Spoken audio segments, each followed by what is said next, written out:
إن الحمد لله نحمده ونستعينه ونستغفره ونعوذ بالله من شرور أنفسنا ومن سيئات أعمالنا من يهده الله فلا مضل له ومن يضلله فلا هادي له وأشهد أن لا إله إلا الله وحده لا شريك له وأشهد أن محمدا عبده ورسوله أما بعد فإن خير الحديث كتاب الله وخير الهدي هدي محمد صلى الله عليه وسلم وشر الأمور محدثاتها وكل محدثة بدعة وكل بدعة ضلالة وكل ضلالة في النار. أعوذ بالله السميع العليم من الشيطان الرجيم من همزه ونفخه ونفثه. بسم الله الرحمن الرحيم. رب اشرح لي صدري ويسر لي أمري واحلل عقدة من لساني يفقهوا قولي. بسم الله الرحمن الرحيم. إن الله وملائكته يصلون على النبي یا ایھا الذین آمنوا صلوا علیہ وسلموا تسلیما. دروشی پڑھ لیں. اللہم صلی علی محمد وعلی آل محمد کما صلیت علی ابراہیم وعلی آل ابراہیم انک حمید مجید. اللہم بارک علی محمد وعلی آل محمد کما بارکت علی ابراہیم وعلی آل ابراہیم انک حمید مجید. الحمدللہ آج 23 اور 24 محرم الحرام 1434 ہجری کی درمیانی رات 8 دسمبر 2012 اور ہفتے کا دن ہے. پچھلے ہفتے یعنی 1 دسمبر 2012 کو میں نے تقریباً 160 منٹ گفتگو کی تھی، 2.25 گھنٹے، اور وہ گفتگو مسئلہ نمبر 66A کے نام سے ہماری ویب سائٹ اہلسنتپاک.com پر اپلوڈ ہو چکی ہے تھرو ہمارا جو یوٹیوب کا چینل ہے 720085. اس لیکچر میں نے محرم الحرام، واقعہ کربلا اور خصوصاً محرم کے مہینے میں اسلام سے ہٹ کر جو رسومات کی جاتی ہیں ان کو فرقہ واریت کی لعنت سے بالا تر ہو کر بیان کیا تھا،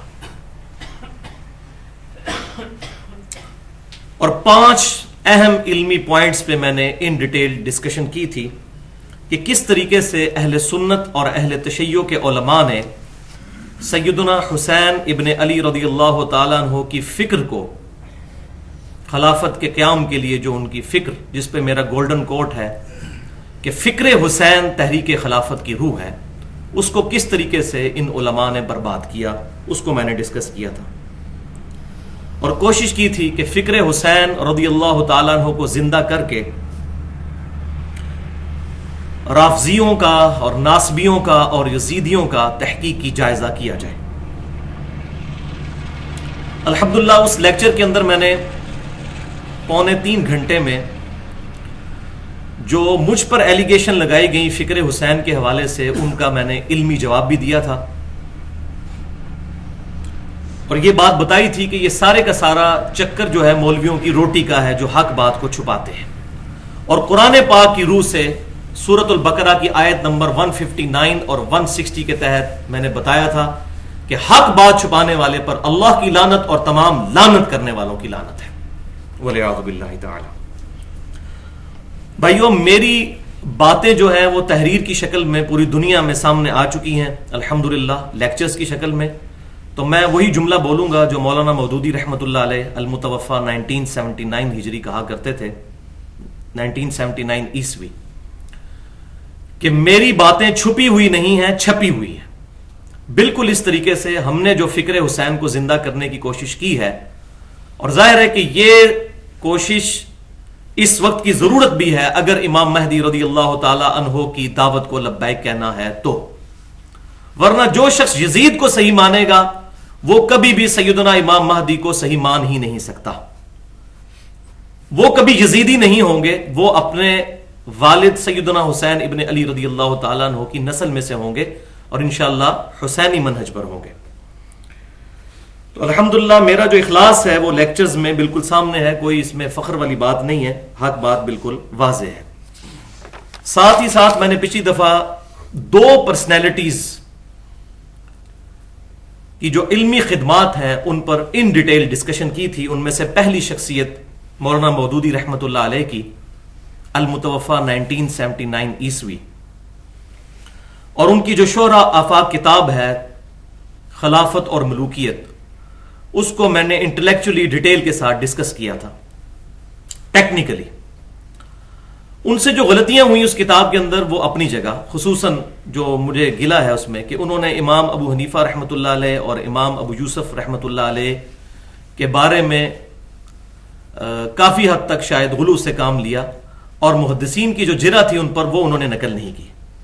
باقی الحمدللہ جو خلافت کے حوالے سے اس کا پورشن ہے وہ الحمدللہ بالکل جو ہے وہ حق پر مبنی ہے.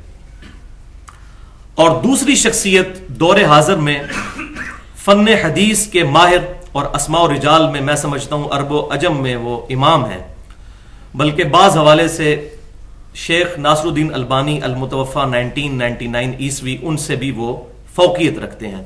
میری مراد شیخ حافظ زبیر علی زئی صاحب حفظہ اللہ، اللہ تعالیٰ ان کے علم اور عمل میں برکتیں عطا فرمائے. انہوں نے جس طریقے سے الحمدللہ فکر حسین کو زندہ کیا ہے تحقیق کے میدان میں اتر کر، الحمدللہ ثم الحمدللہ ثم الحمدللہ، ان کی کوششوں سے اور مولانا مودودی رحمۃ اللہ علیہ کی ایفرٹ سے جہاں پر ناسبیت اور رافضیت اور یزیدیت کا قلقمہ ہوا ہے، وہیں پر بنو امیہ کی جو کاٹ کھانے والی ملوکیت، جس کو نبی صلی اللہ علیہ وسلم نے فرمایا شریر ترین مخلوق جو ملوکیت، مسند امام احمد میں، سنن نبی داؤد میں اور جامعہ ترمذی میں، ان کی جو کمزوریاں ہیں وہ بالکل عیاں ہو کر لوگوں کے سامنے آئیں الحمدللہ. اور میں یہ سمجھتا ہوں کہ پریکٹیکلی ہم اہل سنت ان دو شخصیات کی وجہ سے اہل تشیع کی عدالت میں اپنا مقدمہ جیت چکے ہیں الحمدللہ، اس میں کوئی شک نہیں. جب ہم نے خود ہی مان لیا کہ بنو امیہ کی حکومت نے غلطیاں کی اور اہل بیت کے ساتھ ظلم کیا گیا تو الحمدللہ اس کی برکت سے ہمارا مقدمہ جو ہے وہ مضبوط ہو گیا الحمدللہ. اور ہم الحمدللہ اہل سنت کے منہج سے، اہل سنت کہلوانے والے تینوں گروہ بریلوی، دیوبندی اور سلفی یعنی اہل حدیث، ان کے بہاف پر ان تمام رافضیوں اور ناسبیوں اور یزیدیوں سے الحمدللہ اعلان برات کرتے ہیں. آج کا لیکچر جو ہے وہ پچھلے ہی لیکچر کی کنٹینیوشن ہے، جس کے تحت ہم انشاءاللہ قرآن و سنت یعنی صحیح الاسناد احادیث کی روشنی میں نواسہ رسول، نوجوانان جنت کے سردار سیدنا و مولانا و محبوبنا حسین ابن علی رضی اللہ تعالی عنہما کے فضائل اور مناقب سننے کی انشاءاللہ سعادت حاصل کریں گے. اور ساتھ ساتھ جو مسکنسیپشن ہے وہ بھی انشاءاللہ میں کلیئر کرتا جاؤں گا کہ میری گفتگو وہ عام لوگوں والی گفتگو نہیں ہوتی، بلکہ معاشرے میں جو مسکنسیپشن پائی جاتی ہیں وہ ساتھ ساتھ میں کلیئر کرنے کی کوشش کرتا ہوں. تو پھر انشاءاللہ تعالی ہماری آج کی گفتگو مسئلہ نمبر 66B کے نام سے اہل سنت پاک.com پر ہمارے یوٹیوب کے چینل 720085 کے تحت اپلوڈ ہو جائے گی، اور اس کا عنوان ہوگا سیدنا حسین کے فضائل قرآن اور صحیح الاسناد احادیث کی روشنی میں. سیدنا حسین کے فضائل قرآن اور صحیح الاسناد احادیث کی روشنی میں، سیدنا حسین کے فضائل قرآن اور صحیح الاسناد احادیث کی روشنی میں. ہماری آج کی گفتگو انشاءاللہ دو حصوں پر مشتمل ہوگی. پورشن نمبر 1 میں 3 کرٹیکل پوائنٹس ڈسکس کروں گا محبت اہل بیت کے کانٹیکسٹ میں، اور جو آج کل رافضیوں کی طرف سے غلو ہوتا ہے اور جو اہل سنت کی طرف سے غلطی ہوتی ہے اس کو انشاءاللہ میں پوائنٹ آؤٹ کروں گا. اور پورشن نمبر 2 میں انشاءاللہ 17 صحیح الاسناد حدیث کی روشنی میں سیدنا حسین ابن علی رضی اللہ تعالی عنہما کے فضائل انشاءاللہ.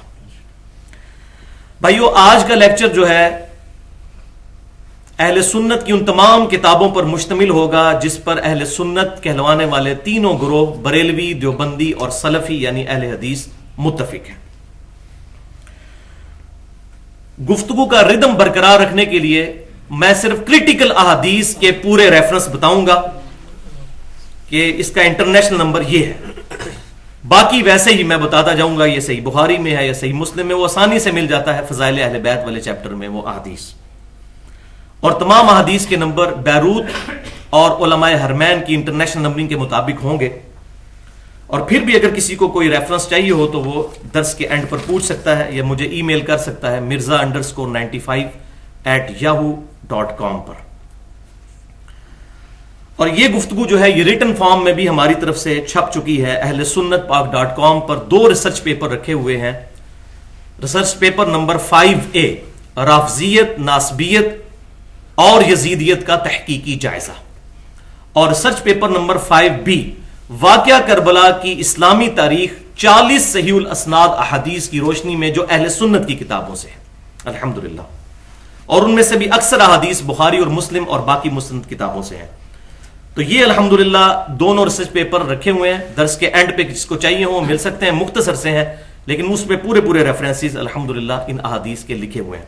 اور آج میں چلتے چلتے آپ کو یہ بات بتا دوں اس لیکچر کی وساطت سے کہ جو ہمارا ریسرچ پیپر نمبر 5A تھا رافضیت، ناسبیت اور یزیدیت کا تحقیقی جائزہ، اس کو ہم نے ریوائز کر دیا ہے. اس میں جو بہتری علمی اعتبار سے لائی جا سکتی تھی مزید، پہلے بھی اس میں صحیح حدیث ہی تھی لیکن مزید بہتری اور حق کو واضح کرنے کے لیے اس میں کچھ چینجنگ کی ہے، اور انشاءاللہ تعالی ایک ہفتے کے اندر وہ چھپ کر انشاءاللہ اہل سنت پاک .com پر اپلوڈ بھی ہو جائے گا. اگلے لیکچر میں آپ کو انشاءاللہ وہ مل بھی جائے گا.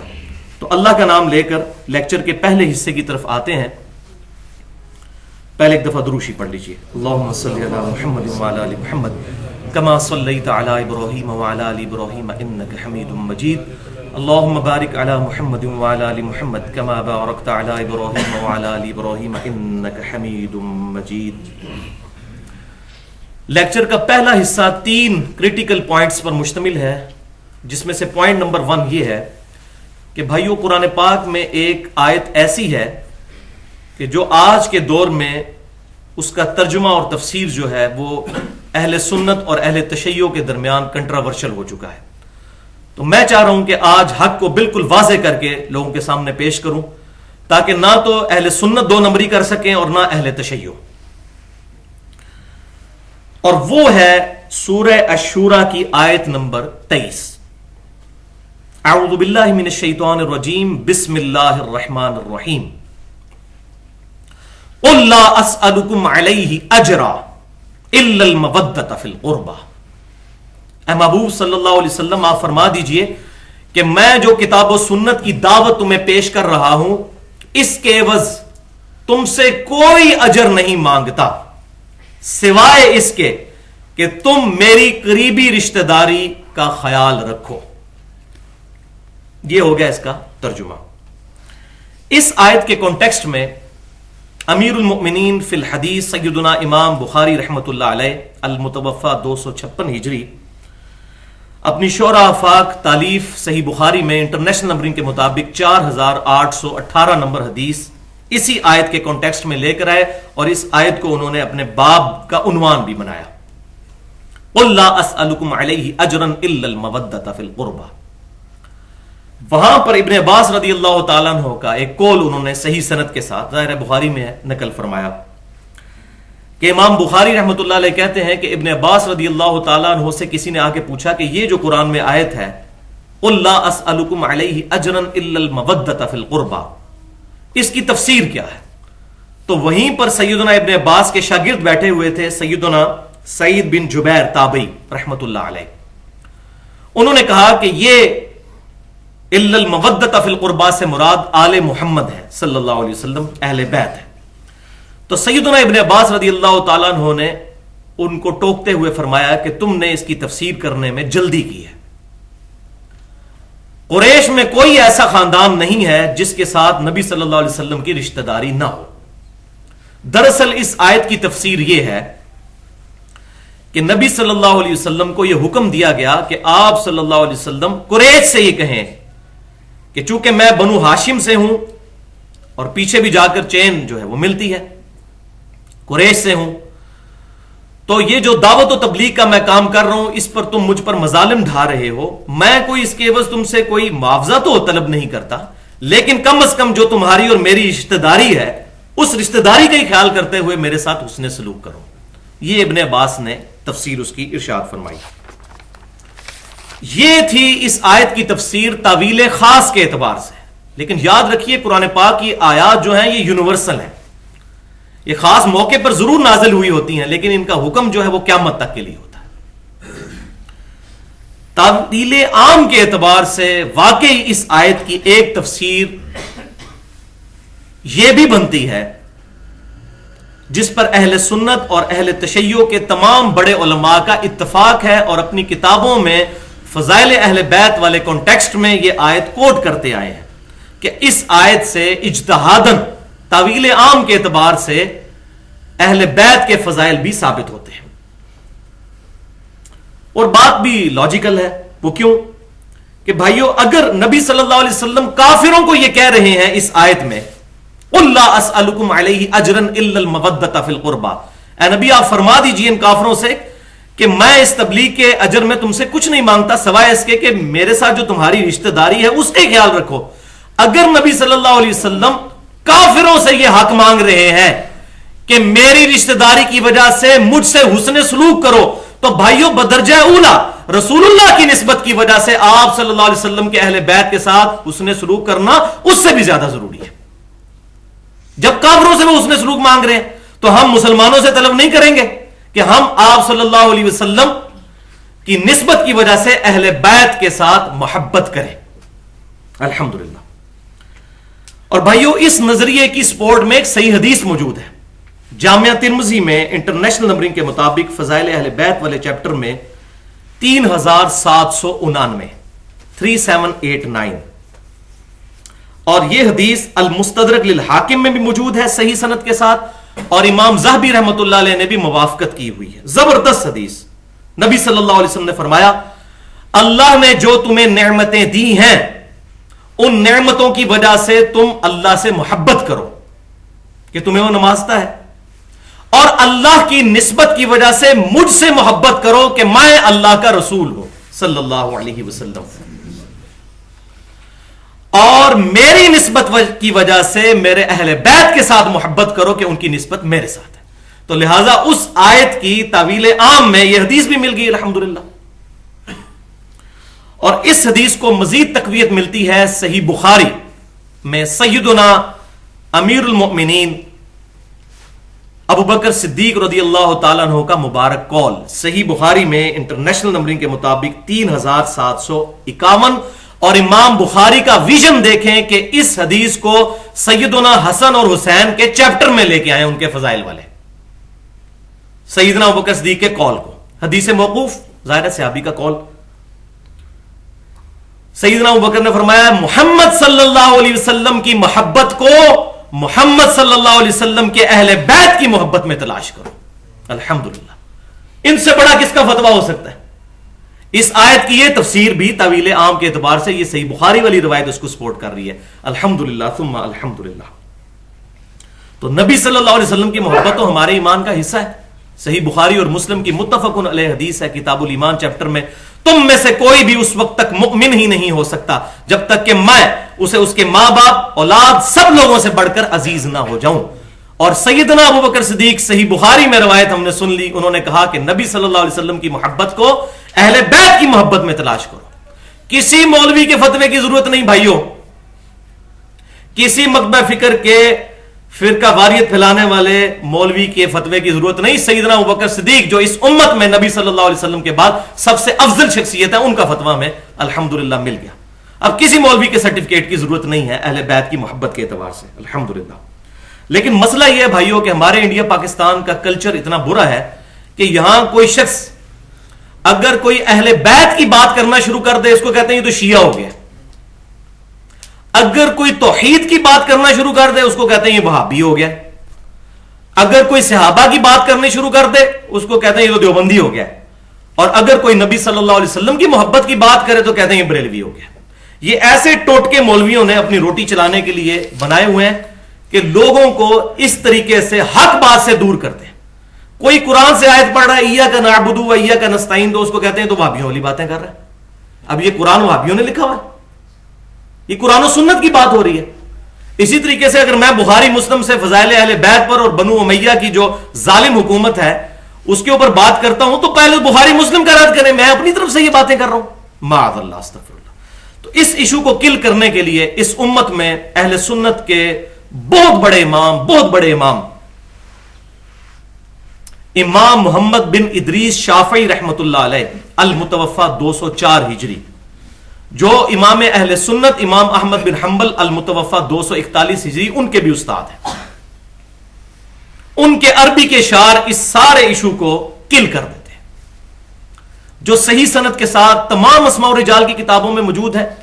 بلکہ امام ابن تیمیہ رحمۃ اللہ علیہ المتوفا 728 ہجری ان کے شاگرد خاص حافظ ذہبی رحمۃ اللہ علیہ المتوفا 748 ہجری انہوں نے اپنی تاریخ الاسلام میں ان اشعار کو نقل کیا ہے. ان اشعار کا ترجمہ کچھ یوں ہے، عربی کے اشعار، کہ اگر اہل بیت کی محبت کا نام رافضی ہونا ہے تو دنیا میرے رافضی ہونے پر گواہ ہو جائے. امام شافعی کہتے ہیں میں رافضی ہوں. اس کو پھر میں نے ایڈ کیا ہے کہ امام شافعی اگر آج زندہ ہوتے تو میں ان کو کہتا کہ شیخ صاحب اس میں یہ بھی میری طرف سے جملے ایڈ کر لیں کہ اگر نبی صلی اللہ علیہ وسلم کی محبت کا نام بریلوی ہونا ہے تو میں بریلوی ہوں. اگر صحابہ کرام علیہم رضوان کی عقیدت کا نام دیوبندی ہونا ہے تو میں دیوبندی ہوں. اور اگر کتاب و سنت کے منہج کو سلف صالحین کے فہم کے مطابق سمجھنا اور اس میں پھر کسی کی پرواہ نہ کرنا، اللہ اور اس کے رسول کو فائنل اتھارٹی ماننے کا نام سلفیت یا اہل حدیث ہونا ہے تو میں اہل حدیث ہوں الحمدللہ. پوائنٹ نمبر 2 وہ ہے بھائیو غدیر خم کی حدیث متواترہ جو اہل سنت اور اہل تشیع کے ہاں تواتر کے ساتھ نقل ہوئی ہے. اور وہ حدیث بھی الحمدللہ قل لا اسألکم علیہ اجرا الا المودۃ فی القربى کی بیسٹ تفسیر ہے تعویل عام کے اعتبار سے. یہ حدیث اہل سنت کے ہاں صحیح مسلم میں اوپر تلے 4 اسناد امام مسلم لے کر آئے ہیں المتوفا 261 ہجری، 4 طرق سیدنا زید ابن ارقم رضی اللہ تعالیٰ عنہ سے. انٹرنیشنل نمبرنگ کے مطابق کتاب الفضائل علی والے چیپٹر میں 6225 6226 6227 اور 6228 4 طرق لے کر آئے ہیں غدیر خم کی حدیث.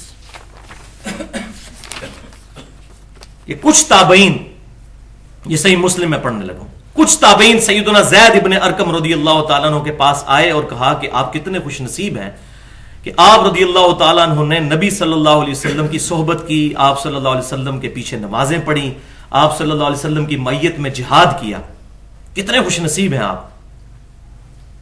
اور ظاہر ہے کہ زید بن ارقم سابقون الاولون میں سے تھے.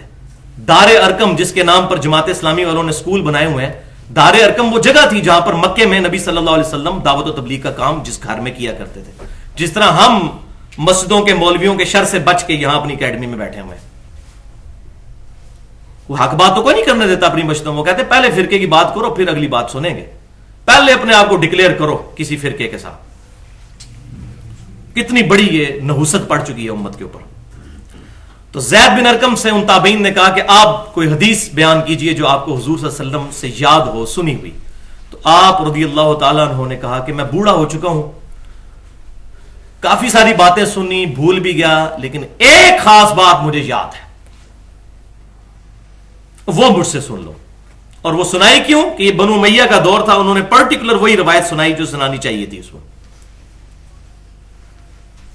تو فرمایا کہ نبی صلی اللہ علیہ وسلم جب اپنے آخری حج سے واپس آ رہے تھے، حجۃ الوداع سے، تو مکے سے مدینے آتے ہوئے درمیان میں غدیر خم نامی ایک جگہ پانی کے لیے وہاں پر پڑاؤ کیا آپ صلی اللہ علیہ وسلم نے. وہاں آپ صلی اللہ علیہ وسلم نے ہمیں ایک خطبہ ارشاد فرمایا. پہلے اللہ تعالیٰ کی حمد بیان کی، پھر ہمیں واعظ و نصیحت کی، اور پھر اپنے خطبے کو کنکلوڈ کرتے ہوئے چند اہم باتیں ارشاد فرمائیں. صحیح مسلم انٹرنیشنل نمبرنگ کے مطابق 6225 سے 6228 تک 4 حدیث. فرمایا اے لوگو آگاہ ہو جاؤ میں بھی ایک انسان ہوں. اور یہ حدیث ہم نے اپنے منہج پہ لکھی ہوئی ہے جو اکثر اہل سنت کے علماء کو بھی نہیں آتی، حالانکہ صحیح مسلم میں. اے لوگو آگاہ ہو جاؤ میں بھی ایک انسان ہوں، قریب ہے کہ اللہ کا قاصد یعنی موت کا فرشتہ میرے پاس آئے اور میں اس کی دعوت قبول کر لوں. میں اپنے بعد تم میں 2 بھاری چیزیں چھوڑ کر جا رہا ہوں. ان میں سے پہلی چیز اللہ کی کتاب ہے، اس میں ہدایت ہے، اس میں نور ہے. تم اللہ کی کتاب کو پکڑو، اپنا تعلق اس کتاب کے ساتھ مضبوط کرو. اللہ کی کتاب اللہ کی رسی ہے، جو اس کو پکڑے گا وہ ہدایت پر ہوگا، جو اس کو چھوڑ دے گا گمراہ ہو جائے گا. وَلِعَاذُ بِاللَّهِ تَعَالَى وَاعْتَصِمُوا بِحَبْلِ اللَّهِ جَمِيعًا وَلَا تَفَرَّقُوا. اللہ کی رسی کو مضبوطی سے پکڑ لو اور فرقہ واریت میں مت بٹو. یہ مسلمانوں کو حکم ہے.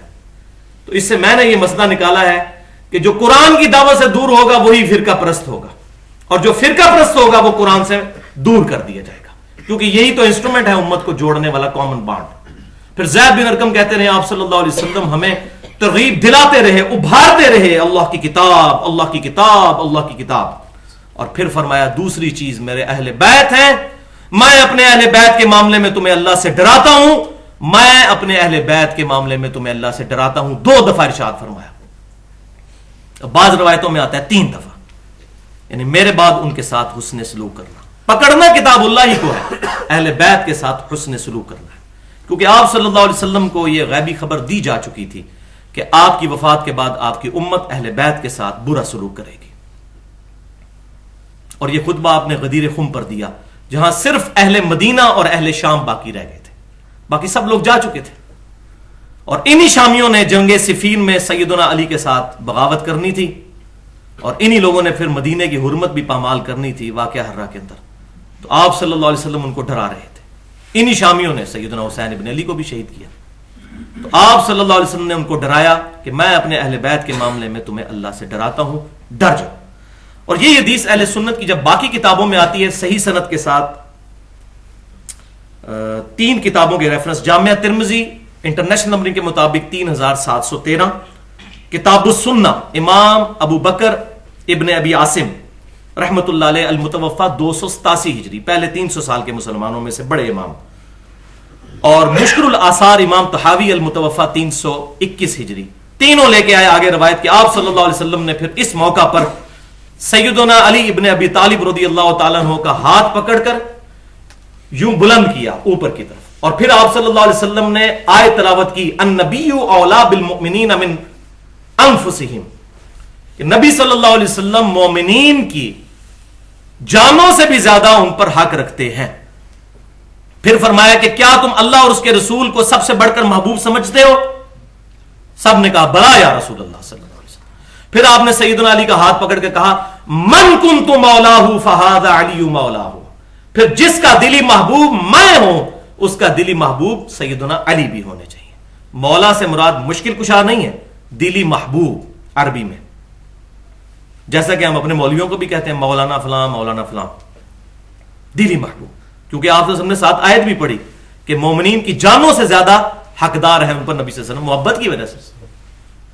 جس کا مولا میں اس کا مولا علی، اور یہ حدیث متواترہ ہے الحمدللہ. تو سیدنا علی رضی اللہ تعالیٰ عنہ کے لیے پرٹیکولر، کیونکہ جنگ صفین بھی ان کے خلاف، پھر انہی کے بچے کو شہید کیا گیا سیدنا حسین ابن علی کو. تو نبی صلی اللہ علیہ وسلم نے بالکل حق واضح کر کے اہل شام اور اہل مدینہ کو بتا دیا تھا. تو اس کو کہتے ہیں غدیر خم کی حدیث الحمدللہ. اس حدیث کے اوپر میں نے بڑی ڈیٹیل کے ساتھ ڈسکشن کی ہے، اور خصوصاً یہ من کنت مولاہ فہذا علی مولاہ، اس میں ایک جملہ یہاں پر بھی بول دوں بھائیو، اصل کسی بھی دنیا میں جو ہستی ہے اس سے محبت اللہ کے ریفرنس سے ہے. اگر ہمیں اہل بیت سے محبت ہے، صحابہ سے محبت ہے، ایون نبی صلی اللہ علیہ وسلم سے بھی محبت ہے، تو اللہ کے ریفرنس سے. توحید پہلے ہے، ایاک نعبد و ایاک نستعین. لہذا میں وہ جملہ بول دوں کہ بھائیو یہ تو جھگڑا ہی نہیں ہے کہ سیدنا علی کو اختیار ہے یا نہیں، شیخ عبد القادر جیلانی کو اختیار ہے یا نہیں، یہ تو جھگڑا ہی نہیں. ان کو اختیار ہو تب بھی ان سے دعا کرنا، ان کو غائب میں مدد کے لیے پکارنا دعا ہے، اور دعا عبادت کی ایک شکل ہے جو اللہ کے ساتھ خاص ہے. ایاک نستعین. بارش کون برساتا ہے؟ اللہ. ڈیوٹی کس کی ہے؟ فرشتوں کی. لیکن بارش اگر فرشتوں سے مانگیں گے تو یہ دعا ہو جائے گی اور یہ فرشتوں کی عبادت ہو جائے گی، یہ شرک ہے. چاہے اللہ نے ڈیوٹی لگائی ہوئی ہے تب بھی نہیں کہہ سکتے فرشتوں بارش برسا دو کہ گرمی کا موسم قریب آ رہا ہے، یہ بھی نہیں کہہ سکتے. اور میرا سلام پہنچا دو کہ خادم تمہارا سعید آ رہا ہے، یہ بھی نہیں کہہ سکتے. فرشتوں کو ہم کوئی ڈیوٹی اسائن کر ہی نہیں سکتے. اللہ نے بھی کی ہوئی ہے تو ہم درود شریف میں بھی کہتے ہیں اللہم صلی علی محمد. فرشتوں کو نہیں کہتے کہ آپ پہنچاؤ، فرشتے پہنچائیں، جن پہنچائیں، کوئی کہنا اللہ کو ہے اللہم صلی علی محمد وعلی آل محمد صلی اللہ علیہ وسلم. اس میں میری ایکسکلوسیو گفتگو ہے مسئلہ نمبر 3 کے نام سے اہل سنت پاک.com پر، دعا صرف اللہ ہی سے، 1 گھنٹہ اور 38 منٹ کی. اور اسی کی ایکسٹینشن مسئلہ نمبر 43 ہے توسل اور وسیلہ کے صحیح احکام و مسائل، 5 میں نے اس میں بتائے ہیں وسیلے جو جائز ہیں اور ایک جو ہے وہ ثابت نہیں ہے. وہ ڈیٹیل کے ساتھ اسی کانٹیکسٹ میں الحمدللہ اس گفتگو کی وجہ سے اللہ تعالیٰ نے بہت سے لوگوں کو توحید کی دولت سے مالا مال فرمایا الحمدللہ. باقی غدیر خم کی جو باقی ڈیٹیلز ہیں جنگ صفین، نہروان اور جنگ جمل کے حوالے سے، اس پہ میں 2.25 گھنٹے کی گفتگو اہل سنت پاک.com پر رکھی ہوئی ہے جو کر چکا ہوں. مسئلہ نمبر 55B کے نام سے وصی رسول کون ہے صلی اللہ علیہ وسلم اور حدیث قرطاس کا تحقیقی جائزہ الحمدللہ.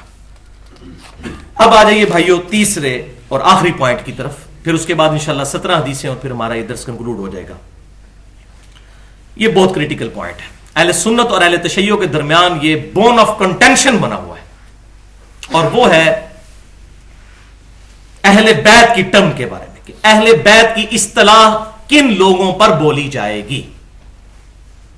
تو بھائیو قرآن و سنت کی روح سے کل 4 کیٹیگری کے لوگ ہیں جن پر اہل بیت کا لفظ بولا گیا ہے الحمدللہ. ان میں سے پہلے نمبر پر قرآن پاک کے اندر سورۃ الاحزاب کی آیت نمبر 28 سے لے کر 33 تک پورا کانٹیکسٹ چل رہا ہے. نبی صلی اللہ علیہ وسلم کی بیویوں کو مخاطب کیا گیا ہے اور پھر آیت نمبر 33 میں فرمایا گیا بسم اللہ الرحمن الرحیم انما یرید اللہ لیذھب عنکم الرجس اہل البیت ویطہرکم تطہیرا. بے شک اے نبی کے گھر والو صلی اللہ علیہ وسلم، اللہ تو یہی چاہتا ہے کہ تم سے ہر طرح کی ناپاکی دور کر دے اور تمہیں خوب صاف ستھرا کر دے الحمدللہ.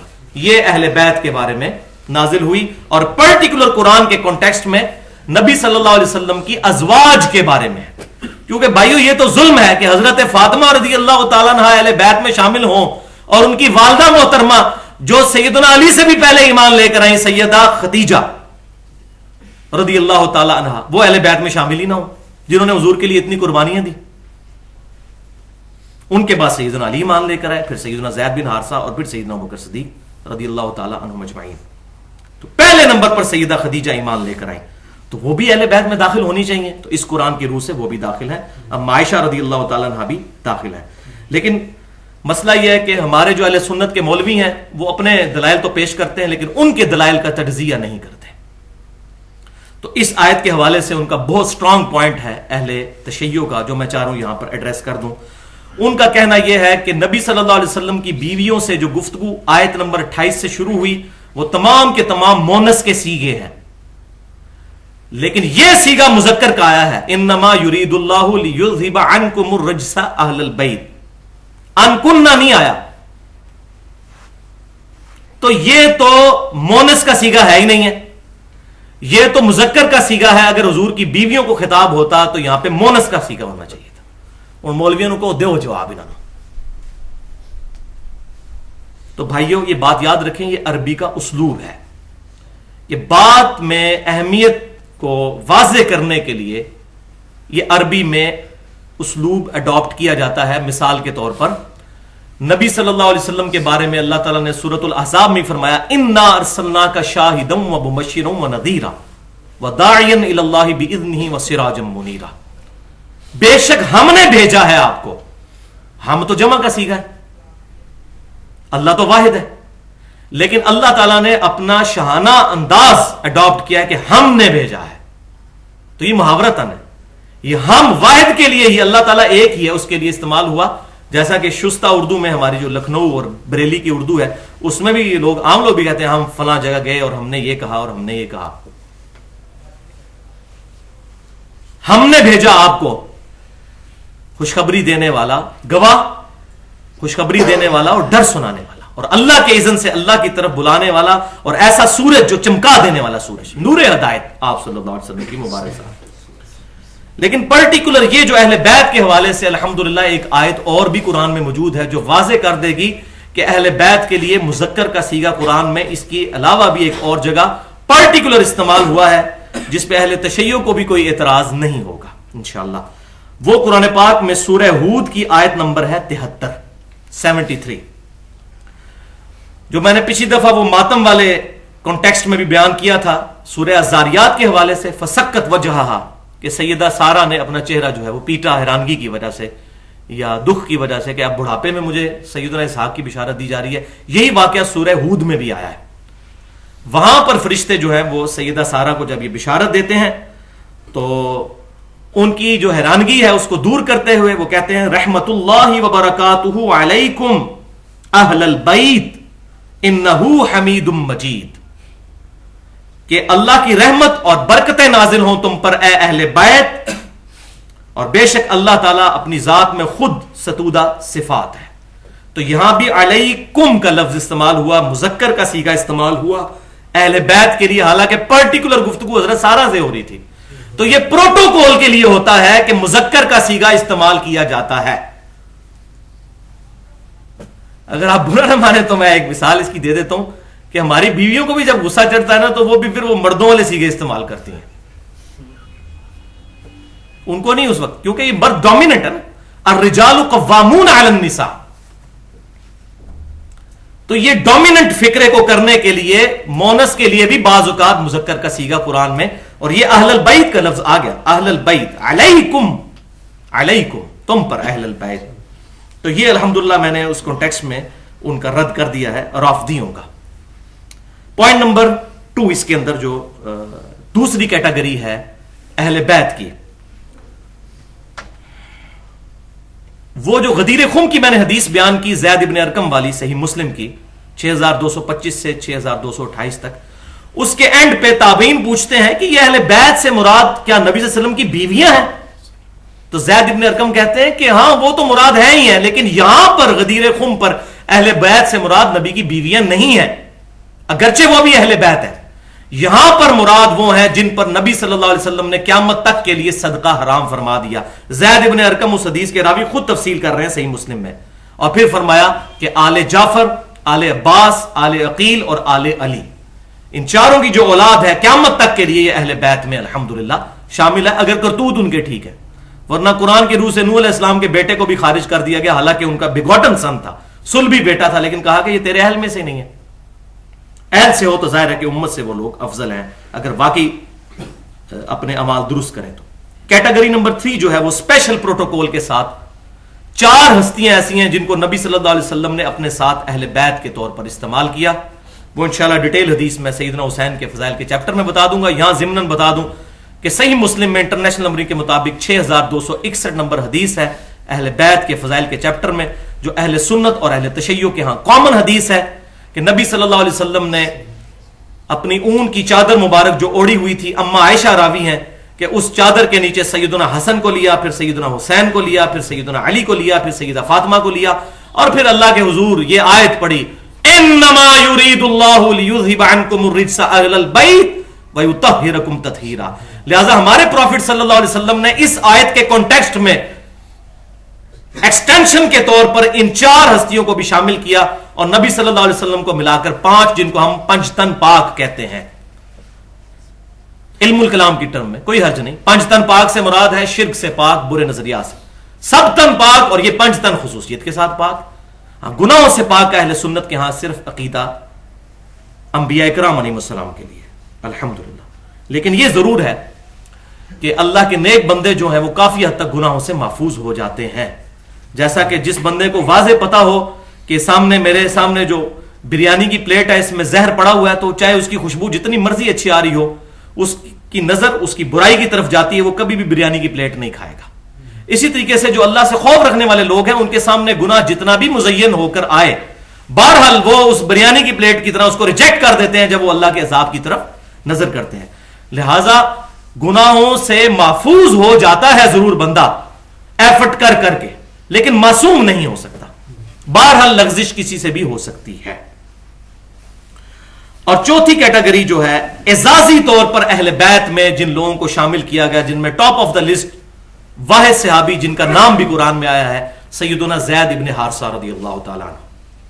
زید کا نام سورہ احزاب میں آیا ہے، ان کا بیٹا اسامہ ابن زید، بخاری اور مسلم میں احادیث موجود ہیں کہ نبی صلی اللہ علیہ وسلم کہ جو اہل بیت والے جو چیپٹر ہیں ان میں اسامہ بن زید کو ڈالا گیا ہے۔ بڑے بڑے صحابہ اکرام علیہم رضوان حضور کو ڈائریکٹ اپروچ نہیں کر سکتے تھے، سفارش کے لیے اسامہ بن زید کو، اور نبی صلی اللہ علیہ وسلم اپنی گود میں ایک طرف اسامہ بن زید کو بٹھاتے تھے تو دوسری طرف سیدنا حسن و حسین کو بٹھاتے تھے، اتنی محبت کرتے تھے کہ ان کا نام زید بن محمد مشہور ہو گیا تھا، زید ابن حارثہ کا نام، اور ان کے بیٹے ہیں اسامہ ابن زید رضی اللہ تعالی عنہم اجمعین۔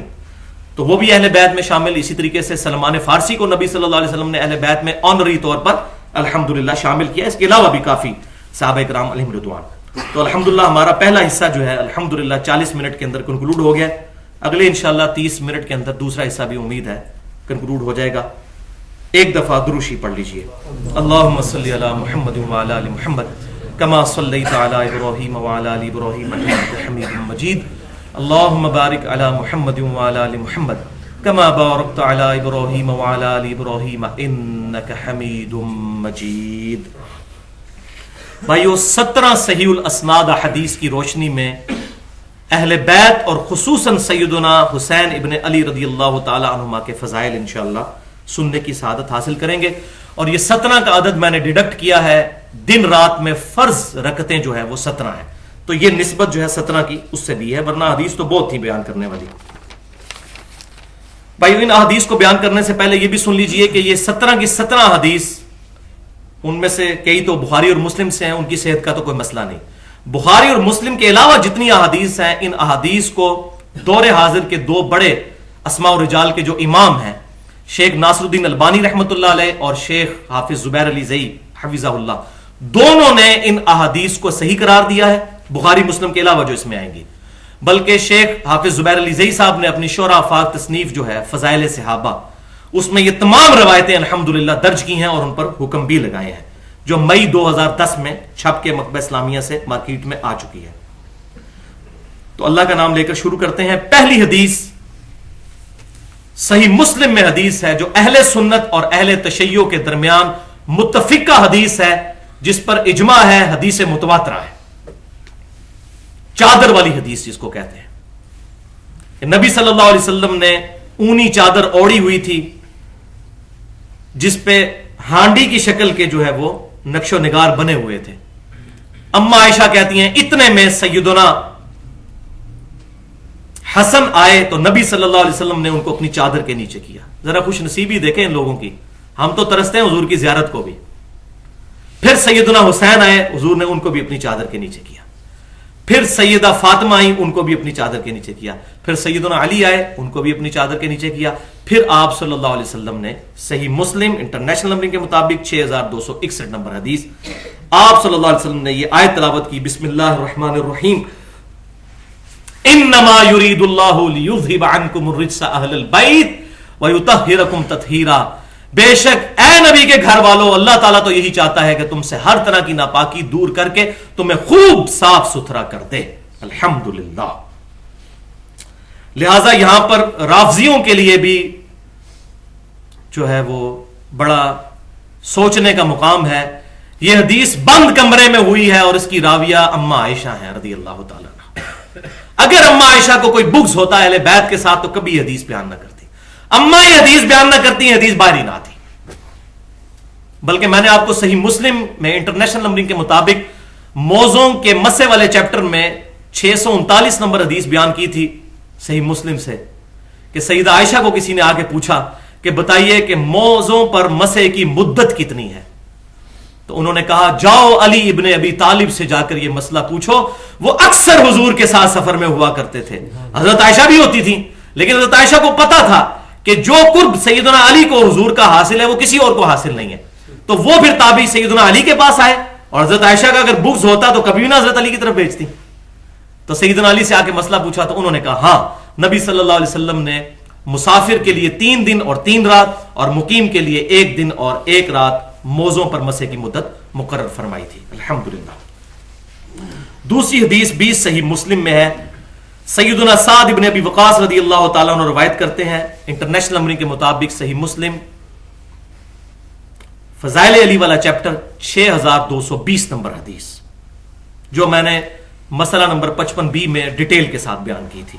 یہاں اس کا ایک پورشن میں بیان کر رہا ہوں کہ وہ کہتے ہیں کہ جب آیت مباہلہ نازل ہوئی, نجران کے عیسائیوں کا وفد حضور صلی اللہ علیہ وسلم کے پاس آیا, آپ نے قرآن پاک سے سورہ آل عمران کی روشنی میں تمام دلائل حق کر کے ان کو واضح کر دیے بالکل, لیکن اس کے باوجود وہ بات نہیں مان رہے تھے. تو پھر اللہ تعالیٰ نے نبی صلی اللہ علیہ وسلم کے ذریعے ان کو مباہلے کا چیلنج دیا, اور قرآن میں سورہ آل عمران کی 61 نمبر آیت نازل ہوئی. یہ دیکھ لیں, یہ دونوں حدیثیں جو ہیں یہ قرآن میں اہل بیت کے فضائل ہیں، جو میں نے کہا تھا قرآن اور سنت کی روشنی میں، یہ دونوں، اس کے ساتھ بھی سپورٹنگ جو آیت اور اس کے ساتھ بھی آیت نازل ہوئی سورہ آل عمران آیت نمبر 61، بسم اللہ الرحمن الرحیم، فمن حاجک فیہ من بعد ما جاءک من العلم، اے نبی صلی اللہ علیہ وسلم اس واضح علم کے آ جانے کے بعد بھی اگر یہ آپ سے جھگڑا کرتے ہیں عیسائی پادری پریسٹ، تو آپ ان کو آپ مباہلے کا چیلنج دیجئے، فقل تو فرمائیے، تعالوا ندعو ابناءنا وابناءکم، آ جاؤ تم بھی اپنے بیٹوں کو لے کر، ہم بھی اپنے بیٹوں کو لے کر آ جاتے ہیں، ونساءنا ونساءکم، ہم بھی اپنی عورتوں کو لے آتے ہیں، تم بھی اپنی عورتوں کو لے آؤ، وانفسنا وانفسکم، اور ہم بھی خود آ جاتے ہیں، تم بھی خود آ جاؤ، ثم نبتہل، پھر اس کے بعد اللہ کے حضور التجا کرتے ہیں، فنجعل لعنت اللہ علی الکاذبین، کہ جو بھی ہم میں سے جھوٹا ہے اس پر اللہ کی لعنت ہو جائے۔ سعد ابن ابی وقاص کہتے ہیں رضی اللہ تعالیٰ عنہ، وہاں عیسائی اور یہاں نبی صلی اللہ علیہ وسلم سیدنا علی، سیدنا حسن، سیدنا حسین اور سیدہ فاطمہ کو لے کر، وہی پنج تن پاک لے کر آئے اور کہا، اللہ کے حضور دعا کی، اللہم ہؤلاء اہلی، اے اللہ یہ میرے اہل بیت ہے، میں لے آیا ہوں ان کو مباہلے کے لیے۔ لیکن عیسائیوں نے بھی جب دیکھا نا سامنے سے کون سی ہستیاں آ رہی ہیں اور ان کی چہروں کی وجاہت، ننھے ننھے بچے، نبی صلی اللہ علیہ وسلم کی وفات سے تقریباً یہ سمجھ لیں سال ایک ڈیڑھ کا پہلے کا واقعہ، تو بلکہ 5 اور 6 کر لیں آپ، 6 سیدنا حسن اور 5 سیدنا حسین رضی اللہ تعالیٰ عنہ۔ تو پھر مبالغہ نہیں کیا، عیسائی بھاگ گئے، کاش مبالغہ ہو جاتا، عیسائیت کا تو رگڑا لگ جاتا، نصارہ جو ہے ان کا۔ تیسری حدیث رازدار رسول سیدنا حذیفہ ابن یمان رضی اللہ تعالیٰ عنہ سے ہے، جن کو نبی صلی اللہ علیہ وسلم نے منافقین کے نام بتائے ہوئے تھے، لاڈلے صحابی۔ وہ کہتے ہیں میں نبی صلی اللہ علیہ وسلم کو ملنے گیا، جامعہ ترمذی میں انٹرنیشنل نمبرنگ کے مطابق 3781 اور المستدرک للحاکم میں بھی موجود ہے، اور امام ذہبی نے بھی موافقت کی ہے اس حدیث کی، پیٹ حدیث۔ وہ کہتے ہیں میں نبی صلی اللہ علیہ وسلم کو ملنے گیا تو آپ صلی اللہ علیہ وسلم مغرب کی نماز پڑھ رہے تھے، پھر مغرب سے عشاء تک آپ صلی اللہ علیہ وسلم نوافل میں ہی مشغول رہے، میں اپنی بات نہیں کر سکا، حتیٰ کہ عشاء کی نماز سے فارغ ہو کے آپ صلی اللہ علیہ وسلم گھر کی طرف جا رہے تھے تو میں بھی دبے قدموں میں پیچھے چل پڑا۔ تو آپ صلی اللہ علیہ وسلم نے آواز لگا کر پوچھا کہ میرے پیچھے کون آ رہا ہے، کیا حذیفہ ہے؟ ان کا یا رسول اللہ میں ہوں۔ تو فرمایا اللہ تعالیٰ تجھے اور تیری ماں کو بخشے، اور وہ آئے بھی اسی لیے تھے، دعا کروانے کے لیے۔ تو اللہ تعالیٰ اپنے نبی کو غیبی خبریں عطا فرما دیتا تھا، اللہ تجھے اور تیری ماں کو بخشے۔ اور پھر کہا حذیفہ، یہ تو خاص لاڈلے صحابی تھے، کہا حذیفہ آج میرے پاس ایک فرشتہ ایسا آیا ہے جو آج سے پہلے کبھی زمین پر نازل نہیں ہوا، اور اسپیشلی اللہ سے اجازت لے کر مجھے سلام کرنے کے لیے آیا ہے اس دنیا میں۔ اب دیکھ لیں اس کائنات میں نبی صلی اللہ علیہ وسلم کی مبارک ذات پوری کائنات کے فرشتوں کا بھی محور ہے، الحمدللہ۔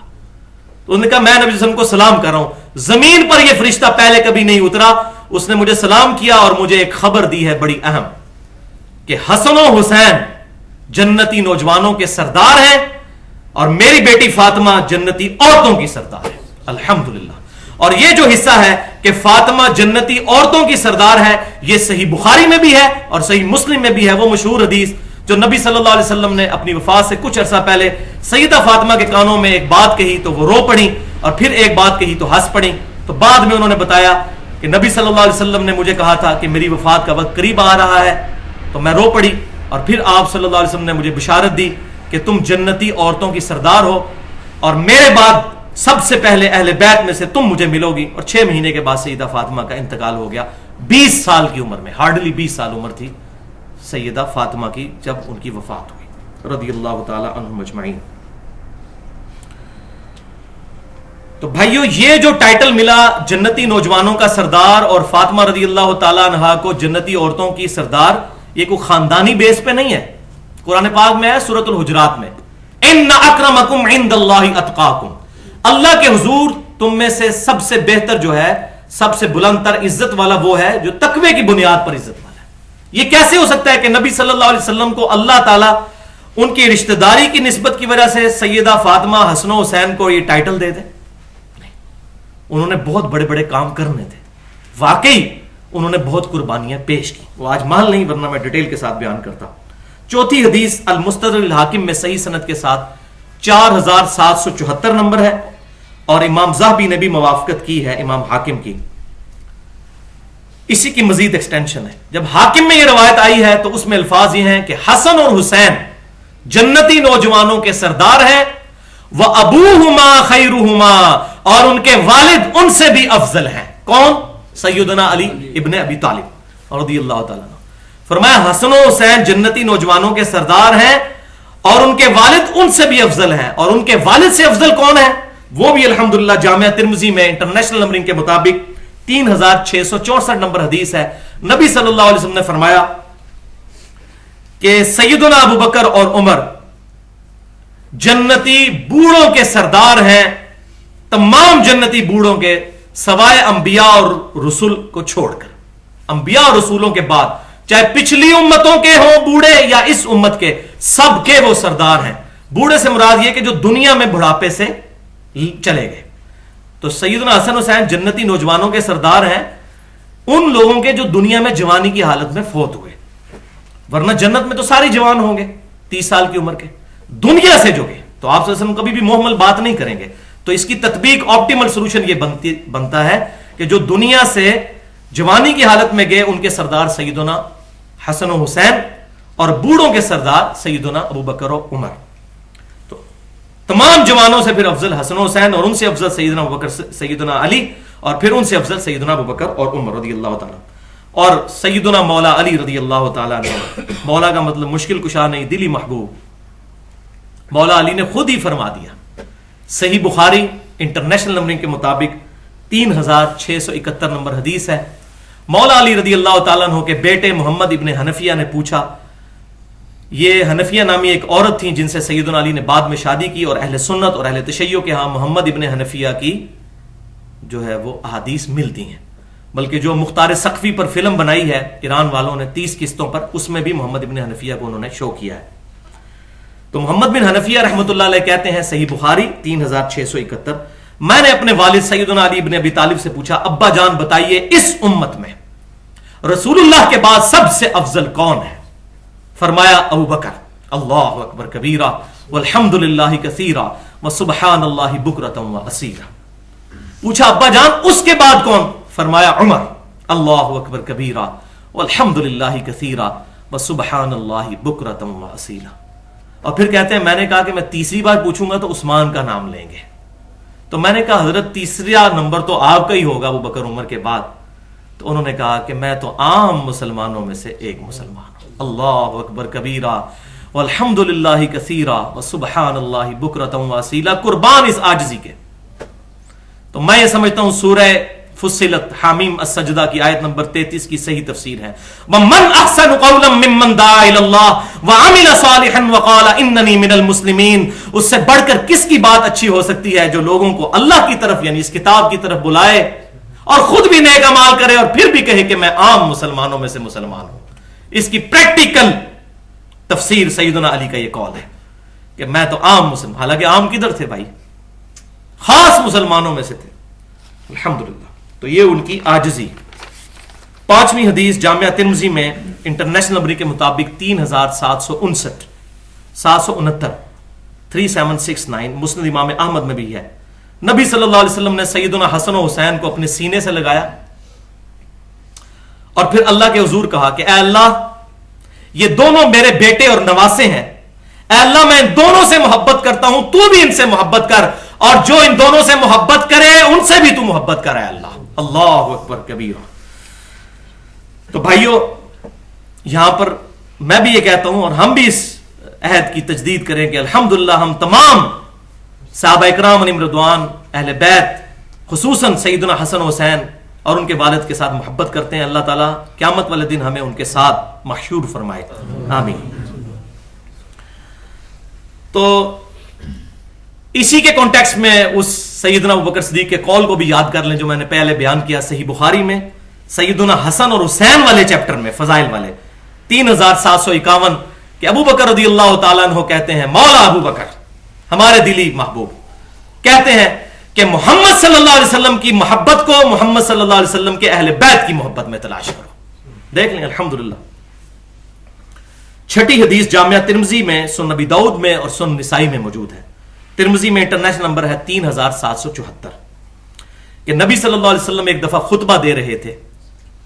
سامنے سے سیدنا حسن اور حسین لڑکھڑاتے ہوئے سرخ دھاریوں والے کرتے پہنے ہوئے ہیں اور گرتے پڑتے نبی صلی اللہ علیہ وسلم کی طرف آ رہے ہیں. تو آپ صلی اللہ علیہ وسلم نے اپنا خطبہ روک دیا، ممبر سے اترے، سیدنا حسن اور حسین کو اٹھا لیا اور پھر ممبر پر آ کر کہا کہ سچ کہا ہے میرے رب نے، انما اموالکم و اولادکم فتنہ، بے شک مال اور اولاد تمہارے لیے بہت بڑی آزمائش ہے. تو حضور نے کہا کہ میں اپنی تقریر جاری نہیں رکھ سکا جب ان دونوں کو میں نے لڑکھڑاتے ہوئے دیکھا، مجھ سے برداشت نہیں ہوا تو میں نے ان کو اٹھا لیا. اب یاد رکھیں کہ جن ظالموں نے سیدنا حسن کو زہر دیا یا سیدنا حسین کو شہید کیا، ان کے ساتھ قیامت والے دن ہونے والا کیا ہے. تو نبی صلی اللہ علیہ وسلم کی وفات کے وقت سیدنا حسن کی عمر 7 سال تھی اور سیدنا حسین کی عمر تقریباً 6 سال تھی. تو چھوٹے چھوٹے. اب میری خود اپنی بیٹی 7 سال کی ہے، مجھے پتا ہے کہ ایک اولاد کے ساتھ، یہ تو بیٹی ہے، اور جو پوتے اور نواسوں کے ساتھ انسان کی محبت ہے وہ کوئی سوچ ہی نہیں سکتا. اور پھر نبی صلی اللہ علیہ وسلم کی، اللہ اکبر. 7ویں حدیث سنن نسائی میں انٹرنیشنل نمبرنگ کے مطابق 1142 کہ نبی صلی اللہ علیہ وسلم نماز پڑھا رہے تھے. اسی دوران سیدنا حسن اور حسین نبی صلی اللہ علیہ وسلم کے اوپر چڑھ گئے. جب آپ سجدے میں گئے تو وہ آپ صلی اللہ علیہ وسلم کے اوپر چڑھ گئے. پھر آپ صلی اللہ علیہ وسلم نے سجدہ بڑا لمبا کر دیا. صحابہ کرام علیہم رضوان کہتے ہیں کہ ہم سمجھے کہ شاید نبی صلی اللہ علیہ وسلم پر کوئی وحی نازل ہوئی ہے جس کی وجہ سے آپ صلی اللہ علیہ وسلم سجدے میں طویل سجدہ کر رہے ہیں. نماز پڑھ کر فارغ ہوئے تو آپ صلی اللہ علیہ وسلم نے فرمایا کہ میں نے سجدہ طویل اس لیے کیا کہ حسن و حسین میرے اوپر چڑھ گئے تھے، تو میں نے یہ گوارا نہیں کیا کہ میں ان کے اس معاملے میں خلل کروں، تو جتنی دیر وہ بیٹھنا چاہتے ہیں میری کمر پر بیٹھ جائیں. الحمدللہ. یہ آپ ٹائٹل دیکھ لیں، بنو امیہ کے لونڈوں کی کیا حیثیت ہے حسن و حسین کے مقابلے میں. ان کے فضائل یہ سعودی عرب سے تنخواہیں لے لے کر سنا رہے ہیں تاکہ سعودی عرب کی ملوکیت کو سیو کریں، بدماش حکمرانوں کو ان کو سیو کریں. جو باپ مر گیا تو 10-12 بیٹوں کو پیچھے سے وراثت دے گیا. دین وراثت ہے. سب سے زیادہ حقدار اگر کوئی تھا خلافت کا سیدنا علی بھی ان میں سے ایک تھے، لیکن حضور صلی اللہ علیہ وسلم نے اس لیے نہیں ان کو بنایا کہ یہ وہ بچوں کی جگہ تھے. حضور نے بچپن سے ان کو پالا تھا، لیکن بعد میں کسی نے خیال نہیں کیا اس چیز کا. وَلِعَاذُ بِاللَّهِ تعالی. اسی کانٹیکسٹ میں مسند امام احمد میں بہت ڈیٹیل کے ساتھ ایک اور حدیث بھی ہے، 10,669. بہت زبردست حدیث. حضرت ابو ہریرہ کہتے ہیں کہ نبی صلی اللہ علیہ وسلم ہمیں عشاء کی نماز پڑھا رہے تھے کہ حسن و حسین نبی صلی اللہ علیہ وسلم پر سوار ہو گئے سجدے کی حالت میں. تو آپ صلی اللہ علیہ وسلم جب سجدے سے سر اٹھاتے تو ان کو بڑے آرام کے ساتھ، الفاظ میں بڑے آہستگی کے ساتھ سائڈ پہ کرتے، پھر آپ جلسہ کرتے، پھر دوسرے سجدے میں جاتے، پھر وہ چڑھ جاتے، پھر آپ صلی اللہ علیہ وسلم ان کو بڑے پیار اور محبت کے ساتھ اتارتے. تو سلام پھرا تو صحابہ نے کہا یا رسول اللہ صلی اللہ علیہ وسلم آپ اگر اجازت دیں تو ان بچوں کو میں گھر چھوڑ آتے ہم لوگ. تو آپ صلی اللہ علیہ وسلم میں نہیں، چھوڑ دو ان کو. تو اسی دوران حضرت ابو ہریرہ کہتے ہیں کہ ایک بجلی روشن ہوئی، سمجھ لیں کہ غیب کی طرف سے ایک روشنی آئی، اور وہ کہتے ہیں کہ وہ روشنی ظاہر ہوئی تو نبی صلی اللہ علیہ وسلم نے، یہ معجزہ نبی صلی اللہ علیہ وسلم کا ظاہر ہوا اللہ کی طرف سے. آپ صلی اللہ علیہ وسلم نے حسن و حسین کو کہا کہ بیٹا جلدی سے اپنی امی کے پاس چلے جاؤ. تو وہ لوگ وہاں سے نکلے اور اپنے گھر چلے گئے. حضرت ابو ہریرہ کہتے ہیں جب تک وہ گھر میں نہیں پہنچے وہ روشنی ظاہر رہی اور راستہ روشن رہا. جب وہ گھر پہنچے تو وہ روشنی بھی غائب ہو گئی. الحمدللہ. 8ویں حدیث مسند امام احمد میں بھی اور المستدرک للحاکم میں بھی صحیح سند کے ساتھ امام ذہبی نے بھی موافقت کی ہے کہ نبی صلی اللہ علیہ وسلم نے فرمایا جس نے حسن و حسین کے ساتھ محبت کی اس نے میرے ساتھ محبت کی، اور جس نے حسن و حسین کے ساتھ بغض رکھا اس نے میرے ساتھ بغض رکھا. یہ بات کہنے کی ضرورت ہی کوئی نہیں ہے. آپ اپنی اولاد کو دیکھ لیں، ان کے بارے میں ہماری کیا عقیدت ہوگی. اور وہاں صرف اولاد نہیں ہے، اللہ کی طرف سے ٹائٹل بھی ہے جنتی نوجوانوں کا سردار. تقوی میں بھی پہاڑ ہیں وہ لوگ. اور الحمدللہ اس حدیث کے راوی ہیں سیدنا ابو ہریرہ رضی اللہ تعالیٰ عنہ. اور یہ رافضی جو ہیں سیدنا ابو ہریرہ رضی اللہ تعالیٰ عنہ پر گالی گلوچ کرتے ہیں. سب سے کرٹیکل حدیث یہی تھی کہ جس نے حسن و حسین سے بغض رکھا اس نے مجھ سے بغض رکھا. یہ کسی اور صحابی سے روایت نہیں سوائے ابو ہریرہ کے. ان کے بارے میں زبان درازی کرنا اپنی آخرت برباد کرنا ہے. اور میں اس پہ وہی بات کروں گا جو صحیح مسلم میں ہے کہ آپ صلی اللہ علیہ وسلم نے فرمایا تھا حضرت ابو ہریرہ کے لیے دعا کرتے ہوئے کہ ابو ہریرہ اور اس کی والدہ سے صرف مومن ہی محبت کرے گا. لہذا منافق ہے وہ بندہ، مومن نہیں ہو سکتا جو سیدنا ابو ہریرہ رضی اللہ تعالیٰ عنہ کے بارے میں جو رافضی بکواس کرتے ہیں. وَلِعَوْذُ بِاللَّهِ تعالی. اتنی کرٹیکل حدیث انہوں نے روایت کی. نویں حدیث الحمدللہ جو ہم نے اپنے revise research paper number 5A رافضیت، ناسبیت اور یزیدیت کا تحقیقی جائزہ، اس میں بھی الحمدللہ یہ شامل کر دی ہے. بہت کرٹیکل حدیث ہے. المستدرک للحاکم میں صحیح سند کے ساتھ 4717 نمبر، اور صحیح ابن حبان میں بھی موجود ہے صحیح سند کے ساتھ 7401. بہت کرٹیکل حدیث. نبی صلی اللہ علیہ وسلم نے فرمایا اس ذات کی قسم جس کے قبضے قدرت میں میری جان ہے، ہم اہل بیت سے بغض رکھنے والوں کو اللہ تعالی ضرور دوزخ میں داخل کرے گا. ذرا الفاظ کی انٹینسٹی پر غور کریں. اس ذات کی قسم جس کے قبضے قدرت میں ہے، محمد صلی اللہ علیہ وسلم کی جان ہے، ہم اہل بیت سے بغض رکھنے والوں کو اللہ تعالیٰ ضرور دوزخ میں داخل کرے گا. آپ رو رہے ہیں کہ یزید پر لعنت نہ کرو، یزید کو یہ نہ کرو، وہ کلمہ گو تھا، یہاں تو بات دوزخ تک پہنچ چکی ہے. کون اس نے ظن رکھے گا کہ اب یزید کے دل میں بغض نہیں تھا؟ امام ابن تیمیہ رحمۃ اللہ علیہ کے شاگرد امام ذہبی نے لکھا ہے ناسبی تھا یزید. اس کے دور میں سیدنا علی کو ممبروں پر گالیاں نکالی جاتی تھی. وہ میں نے 55 مسئلے میں ڈیٹیل کے ساتھ بتایا. بنو امیہ کے دور میں 60 سال تک ممبروں پر سیدنا علی کو گالیاں نکالی گئیں، جس کا ورس رزلٹ یہ نکلا کہ جو شیعان علی تھے، جو اہل سنت منہج پر رہی تھے، وہ رافضی بن گئے. وَلِعَوْذُ بِاللَّهِ تعالی. اب بھائیو یہاں پر آخری 8 احادیث پرٹیکولر کربلا کے حوالے سے ہیں الحمدللہ، اور سیدنا حسین کی شہادت کے حوالے سے، پھر ہمارا یہ درس انشاءاللہ کنکلوڈ ہو جائے گا. 10ویں حدیث جامعہ ترمذی میں انٹرنیشنل نمبرنگ کے مطابق 3775 جو مسند امام احمد میں بھی موجود ہے الحمدللہ. بڑی مشہور حدیث ہے. حسین منی و انا من الحسین، حسین مجھ سے ہیں اور میں حسین سے ہوں. جس طرح اردو میں بھی کہا جاتا ہے یک جان دو قالب، یعنی دل تو 2 ہیں لیکن جان ایک ہے. یہ عرب کا محاورہ تھا. صحیح بخاری میں سیدنا علی کے لیے حضور نے کہا علی مجھ سے ہیں اور میں علی سے ہوں الحمدللہ. سیدنا جعفر کے بارے میں بھی حضور نے کہا جعفر مجھ سے ہے، میں جعفر سے ہوں. تو سیدنا حسین کے بارے میں کہا حسین مجھ سے ہے اور میں حسین سے ہوں. اور پھر آگے شاہ فرمایا اللہ اس سے محبت کرے جو حسین سے محبت رکھتا ہے، حسین میری نسلوں میں سے نسل ہے الحمدللہ. تو اے اللہ ہم تیرے محبوب صلی اللہ علیہ وسلم کے نواسے سیدنا حسین سے محبت رکھتے ہیں، اے اللہ تو ہم سے محبت فرما، آمین. تو اس حدیث کے کانٹیکسٹ میں بھی یہ بات یاد رکھیں، حسین کی محبت اور دشمنان حسین کی محبت اگر کوئی کہتا ہے جی ایک دل میں جمع ہے تو جھوٹا ہے، ہو ہی نہیں سکتا. آگ اور پانی ایک جگہ جمع نہیں ہو سکتے.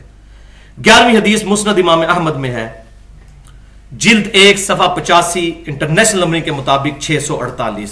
چونکہ کریٹیکل حدیث سی انٹرنیشنل نمبر بھی میں نے بتا دیا.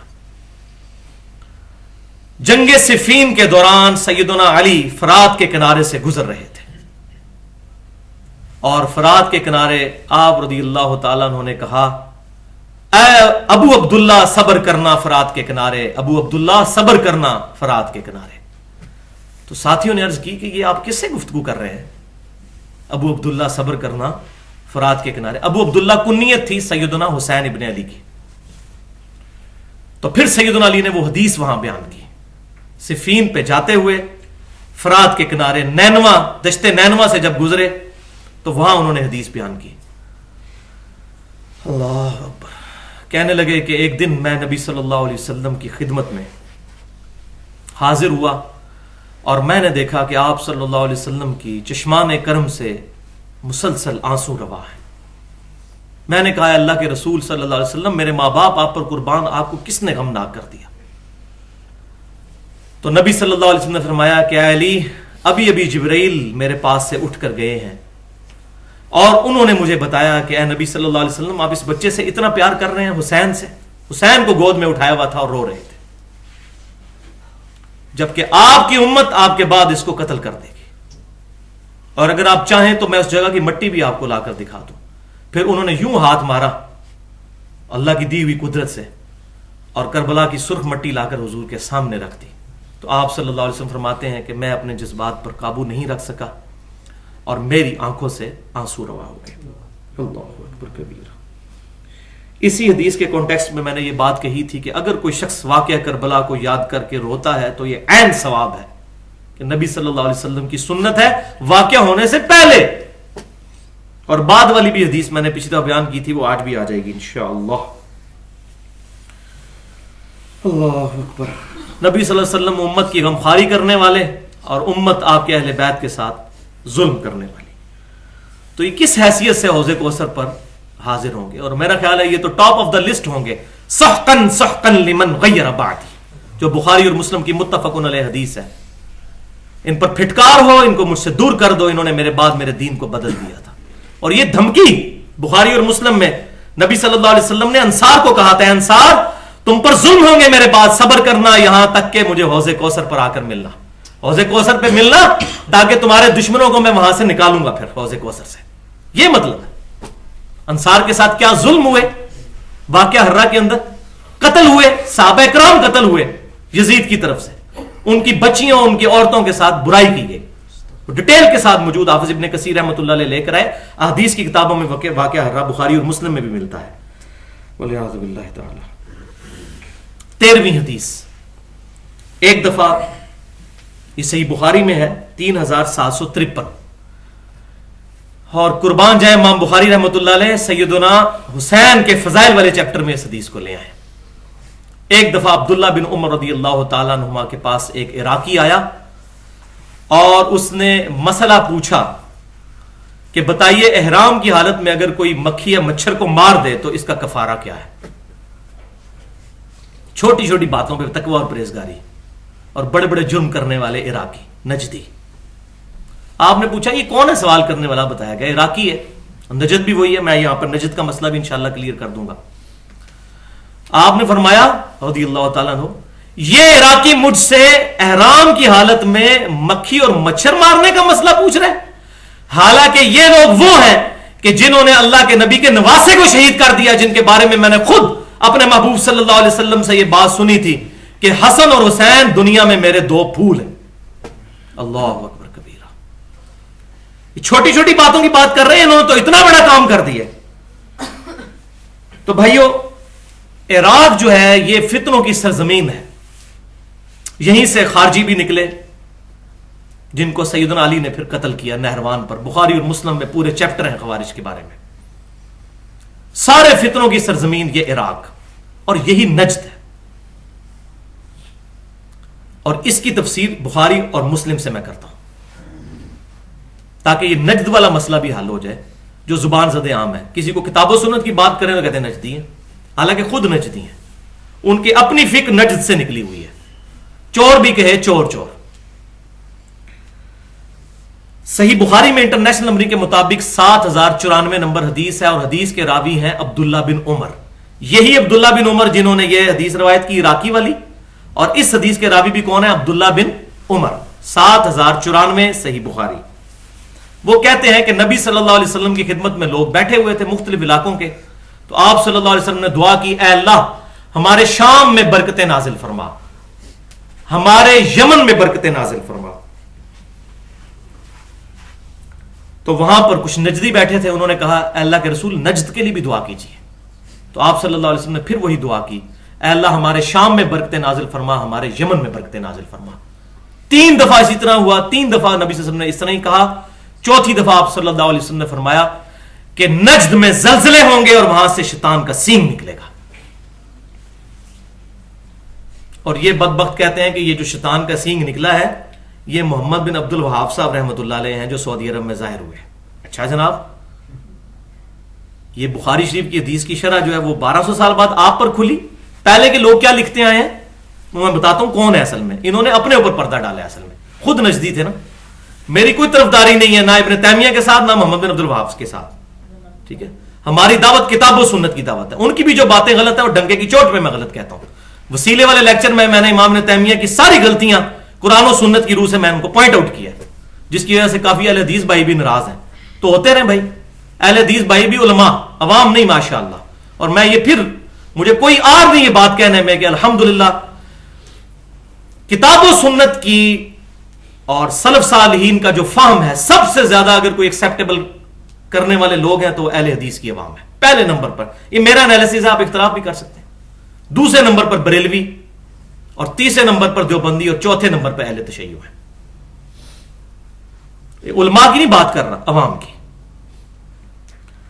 صحیح مسلم میں انہی عبداللہ بن عمر کے بیٹے نے خود بتا دیا کہ یہ نجد کون سا ہے جس کے بارے میں نبی صلی اللہ علیہ وسلم نے فرمایا تھا یہاں زلزلے ہوں گے اور شیطان کے سینگ نکلیں گے. صحیح مسلم انٹرنیشنل نمبرنگ کے مطابق 7297.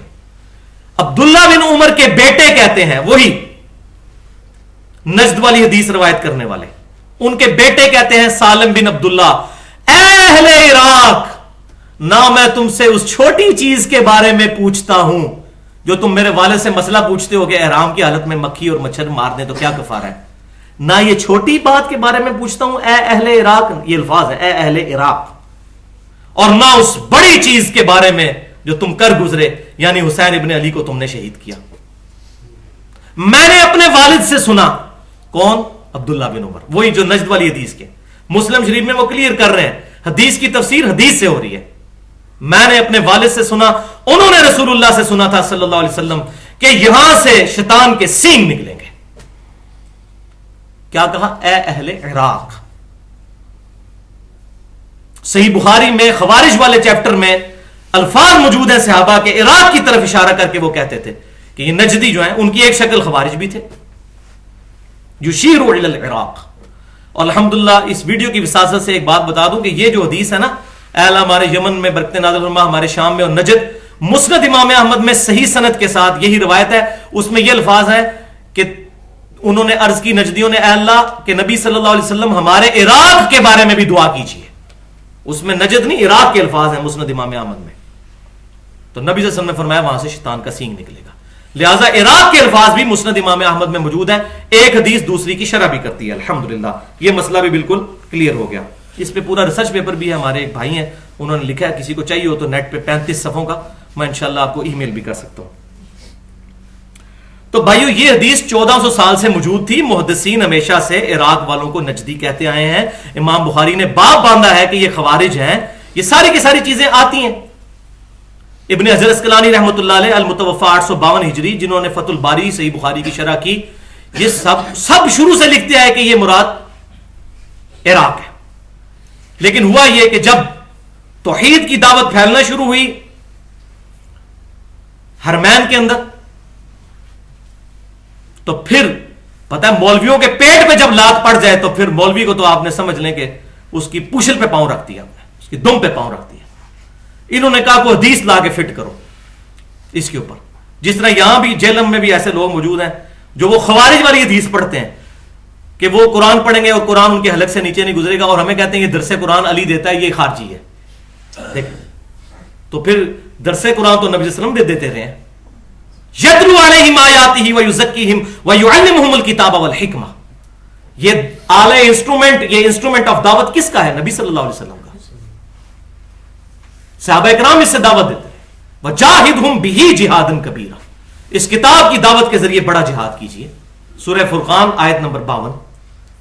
تو ان کو بھی پتا ہے, حالانکہ خوارج کے چیپٹر میں امام بخاری حدیث لیں گے لیکن پڑھ کے لگا دیتے ہیں. تو مولویوں کی جب روٹی پہ لات پڑے تو آپ سمجھ لیں کہ یہ آپ کو نہیں پھر چھوڑیں گے, الا ماشاءاللہ جو اہل حق ہے. اور یہ مولوی سارے مکاتب فکر کے, بریلوی, دیوبندی, اہل حدیث, اہل تشیع, ساروں کی اکثریت. کیونکہ روٹی کا مسئلہ نمبر 51 جو میں نے کوڈ ورڈ رکھا ہے, 1.5 گھنٹے کی میری گفتگو ہے. رزق حرام, فتنہ مال, دنیا پرستی کا انجام اور اس کا علاج. 1.5 گھنٹے کی گفتگو اہل سنت پاک.com پہ, جو مجھے سب سے زیادہ پسند ہے اپنا لیکچر, اپنے سینکڑوں لیکچرز میں سے.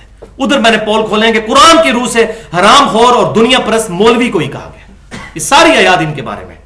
تو ان کی روٹی پہ لات پڑی. تو ابن عابدین شامی ایک حنفی مولوی تھا شام کا, یہ شامی وہی اہل بیت کے قاتل، انہی کی اولاد. امام نسائی کو کتاب لکھنے پر خصائص علی 194 حدیثیں جمع کرنے پر انہی شامیوں نے قتل کیا. علی کا نام کیوں لیتے ہو؟ وہ کتاب موجود ہے الحمدللہ، اردو میں بھی ترجمہ ہو چکا ہے. یہ وہ شامی، انہی میں ابن عابدین شامی جو احمد رضا بریلوی صاحب، رشید احمد گنگوئی صاحب کے مشترکہ مرشد ہیں، دیوبندیوں اور بریلویوں کے، بلکہ بڑے ائمہ احناف میں سے ایک ہے. یہ وہ بندہ ہے جس نے سب سے پہلے محمد بن عبد الوہاب صاحب کے اوپر یہ حدیث فٹ کی، نجد والی. یہ میں ایکسپلور کر رہا ہوں. اسی سے دھوکہ کھایا پھر پیر میر علی شاہ صاحب نے بھی، اسی سے دھوکہ کھایا. المحند علی المفند میں علماء دیوبند نے 1906 میں جو اپنی عقیدوں کی کتاب لکھی، 35 علماء کے سائن ہیں جن میں اشرف علی تھانوی صاحب بھی شامل ہیں. اس میں بھی انہوں نے لکھا کہ محمد بن عبد الوہاب اس کے ماننے والے خوارج ہیں، خارجیوں کی جماعت ہے. پھر چندے لینے کے لیے انہی کے پاس پہنچے ہوتے ہیں، وہاں رفع الیدین بھی شروع کر دیتے ہیں. دوغلی پالیسی. تو مولوی کو آپ پیٹ میں ڈالتے جائیں تو آپ اس سے جو مرضی کروا لیں، جس قسم کا مرضی فتوا لے لیں. تو محمد بن ابن عابدین شامی المتوفا 1252 ہجری، یعنی 8 سے سمجھ لیں 250 سال پہلے فوت ہوئے. انہوں نے اپنے دور میں ظاہر جیلسی فیکٹر تھا، انہوں نے یہ نجد والی حدیث محمد بن عبد الوہاب صاحب کے اوپر لگا دی اور کہا جی نجد سے شیطان کا سینگ نکلے گا، یہ محمد بن عبد الوہاب وہ سینگ ہے. حالانکہ یہ حدیث اس وقت کوئی نکلی تھی، 1400 سال سے امت کے علماء اس کی تفسیر کرتے آ رہے تھے. سب نے شور مچانا شروع کر دیا، پھر سارے پھر وہ جو کہتے ہیں نا سلی بن گئے، جس کو میں کہتا ہوں اندھے مقلد اپنے بزرگوں کے. کسی نے اپنی عقل نہیں استعمال کی. الحمدللہ میں نے یزید کے رد پہ جو ریسرچ پیپر نمبر 5A لکھا ہے اس میں بھی یہ میں نے نجد والا مسئلہ کھول دیا ہے الحمدللہ. لہٰذا اب میں محمد بن ابن عابدین شامی کا اپنا سٹیٹس کیا ہے تو میں اس کے سٹیٹس کو ذرا ننگا کر کے آپ کے سامنے رکھنے لگا ہوں. یہ کتنا بڑا گستاخ تھا یہ بندہ. اس بندے نے در مختار کا حاشیہ لکھا ہے رد المختار. مختار میں خا ہے خرگوش والی، اور رد المختار اس میں ہا ہے حلوائی والی. یہ رد المختار اس کا رد نہیں ہے، بلکہ در مختار پر جو اعتراضات کیے گئے تھے اس کا جواب حاشیے میں رد المختار انہوں نے لکھا ہے. اس کی جلد 5 صفحہ 379 پہ یہ ابن عابدین شامی کہتے ہیں، یہ امت کو مسئلہ سمجھا رہے ہیں علاج کرنے کا کہ بیماریوں کا علاج کیسے کیا جائے. تو کہتے ہیں کہ ہمارے فقہا کا اس پر اتفاق ہے کہ اگر کسی شخص کو یہ یقین ہو کہ اپنے خون کے ساتھ اپنے ماتھے اور چہرے پر سورۃ الفاتحہ لکھے اور اس سے شفا ہو جائے تو یہ کرنا جائز ہے. حتیٰ کہ اگر اس کو یہ بھی یقین ہو کہ اپنے پیشاب کے ساتھ سورہ فاتحہ لکھی جائے اپنے ماتھے پر اور اس کو شفا ہو جائے گی تو یہ بھی وہ کر سکتا ہے. وَلِعَاذُ بِاللَّهِ تَعَالَى. اور تقی عثمانی صاحب جو ہیں وہ اس کے جو ہے نا اس کے دفاع میں اتنے بڑے بڑے فتوے، کیسے بزرگوں کو چھوڑ دیں جواز کے اوپر. نہیں وہ بزرگوں نے کہا اتنے بڑے بڑے بزرگ پاگل ہیں، اتنے بڑے بڑے بزرگ پاگل ہیں. تو الحمدللہ میں سلام پیش کرتا ہوں اپنے استاد بریلوی مکتبہ فکر کے اس وقت سب سے بڑے محدث جن سے میں نے بہت کچھ سیکھا ہے ان کی کتابوں سے. شرح صحیح مسلم لکھی غلام رسول سعیدی صاحب، الحمدللہ میں نے ان کو دعوت حق بھی پیش کی. اور میں نے ان کو جب یہ کہا 2008 میں میری ملاقات ہوئی ان سے آخری، تو میں نے ان کو کہا کہ شیخ صاحب میں آپ کی وجہ سے کتاب و سنت کے منہج پر آیا ہوں. تو مسکرا پڑے اور میں اب آپ کو دعوت دینے کے لیے آیا ہوں. تو غلام رسول سعیدی صاحب اپنی شرح صحیح مسلم میں جلد 6 صفحہ 556 پر لکھتے ہیں، اس پہ کمنٹس کرتے ہوئے دیکھیں اس بندے نے کس طرح اپنا ایمان بچایا ہے. اللہ اکبر کبیرہ. وہ کہتے ہیں کہ میرے نزدیک یہ بات کرنا چاہے ہمارے اس بزرگ نے کی ہے ابن عابدین شامی نے، یہ ایمان ختم ہو جانے کے خطرے سے خالی نہیں ہے. اور کوئی بھی مسلمان مر جانا گوارا کرے گا لیکن یہ کام کبھی نہیں کرے گا کہ اپنے پیشاب یا خون سے سورہ فاتحہ اپنے ماتھے پر لکھے. اور پھر تیسرا جملہ انہوں نے لکھا کہ اللہ ان کو معاف کرے، بال کی کھال اتارنے کی ان کی عادت نے ان کو یہاں تک پہنچایا کہ انہوں نے قرآن کی بھی توہین کر دی. وَلِعَاذُ بِاللَّهِ تعالی.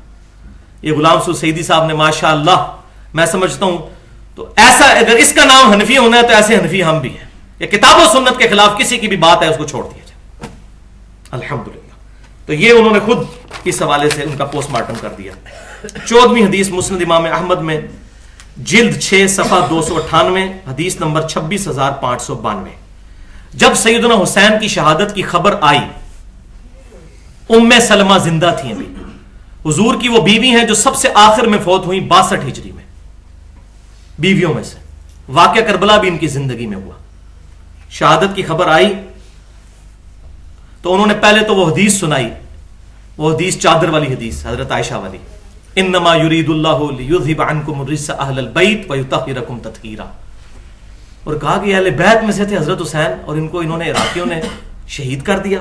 پھر فرمایا عراقیوں پر لعنت ہو، عراقیوں نے حسین کو شہید کیا، اللہ ان کو قتل کرے. اے حسین انہوں نے آپ کے ساتھ دھوکہ کیا، اللہ ان کو ذلیل و خوار کرے جنہوں نے آپ کے ساتھ یہ کیا. اور پھر آگے باقی روایتوں میں ملتا ہے اتنا روئی کہ بے ہوش ہو گئی ام سلمہ رضی اللہ تعالیٰ عنہ، ہماری والدہ محترمہ.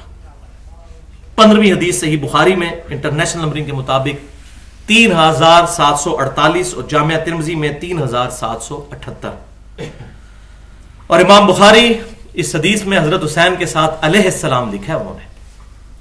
صحیح بخاری میں جو حضرت فاطمہ کے فضائل پر چیپٹر ہے اس کا نام ہی ہے مناقب فاطمہ علیہ السلام. تو علیہ السلام غیر نبی کو بھی کہنا جائز ہے. ہم نماز میں بھی کہتے ہیں السلام علینا وعلی عباد اللہ الصالحین. السلام علیکم بھی ایک دوسرے کو کہتے ہیں. مردوں کو کہتے ہیں السلام علیکم اہل الدیار. تو یہ جائز ہے، اس میں کوئی حرج نہیں ہے. اس میں کئی دفعہ گفتگو کر چکا ہوں، میں اب لیکچر کا بھی ایک حوالہ دوں گا، اس میں نے علیہ السلام والا مسئلہ بھی کلیئر کیا ہے. تو یہاں بھی امام بخاری حضرت حسین کے ساتھ لے کر آئے ہیں علیہ السلام اس حدیث میں کہ حضرت حسین کا سر یزید کے لاڈلے ترین گورنر عبید اللہ ابن زیاد کے سامنے کاٹ کر سر حضرت حسین کا سر لا کر سامنے رکھا گیا. صحیح بخاری میں اور جامع ترمذی دونوں میں. اور امام بخاری نے حسین کے ساتھ لکھا ہے علیہ السلام، اللہ کی سلامتی ہو ان پر. نماز میں بھی پڑھتے ہیں اللہم صلی علی محمد وعلی آل محمد. آل محمد یہ مولوی ہوتے ہیں؟ کس منہ سے دروشی پڑھتے ہیں یہ لوگ؟ شرم نہیں آتی؟ یزید کو ٹھیک اور حسین کو باغی کہتے ہیں، دروشی پڑھتے ہیں نماز میں. اللہ اکبر. تو وہ اپنی چھڑی کے ساتھ عبید اللہ ابن زیاد سیدنا حسین کے ہونٹوں کو جو ہے یوں چھیڑنے لگا اور ان کے حسن کے بارے میں کچھ کلام اس نے کیا.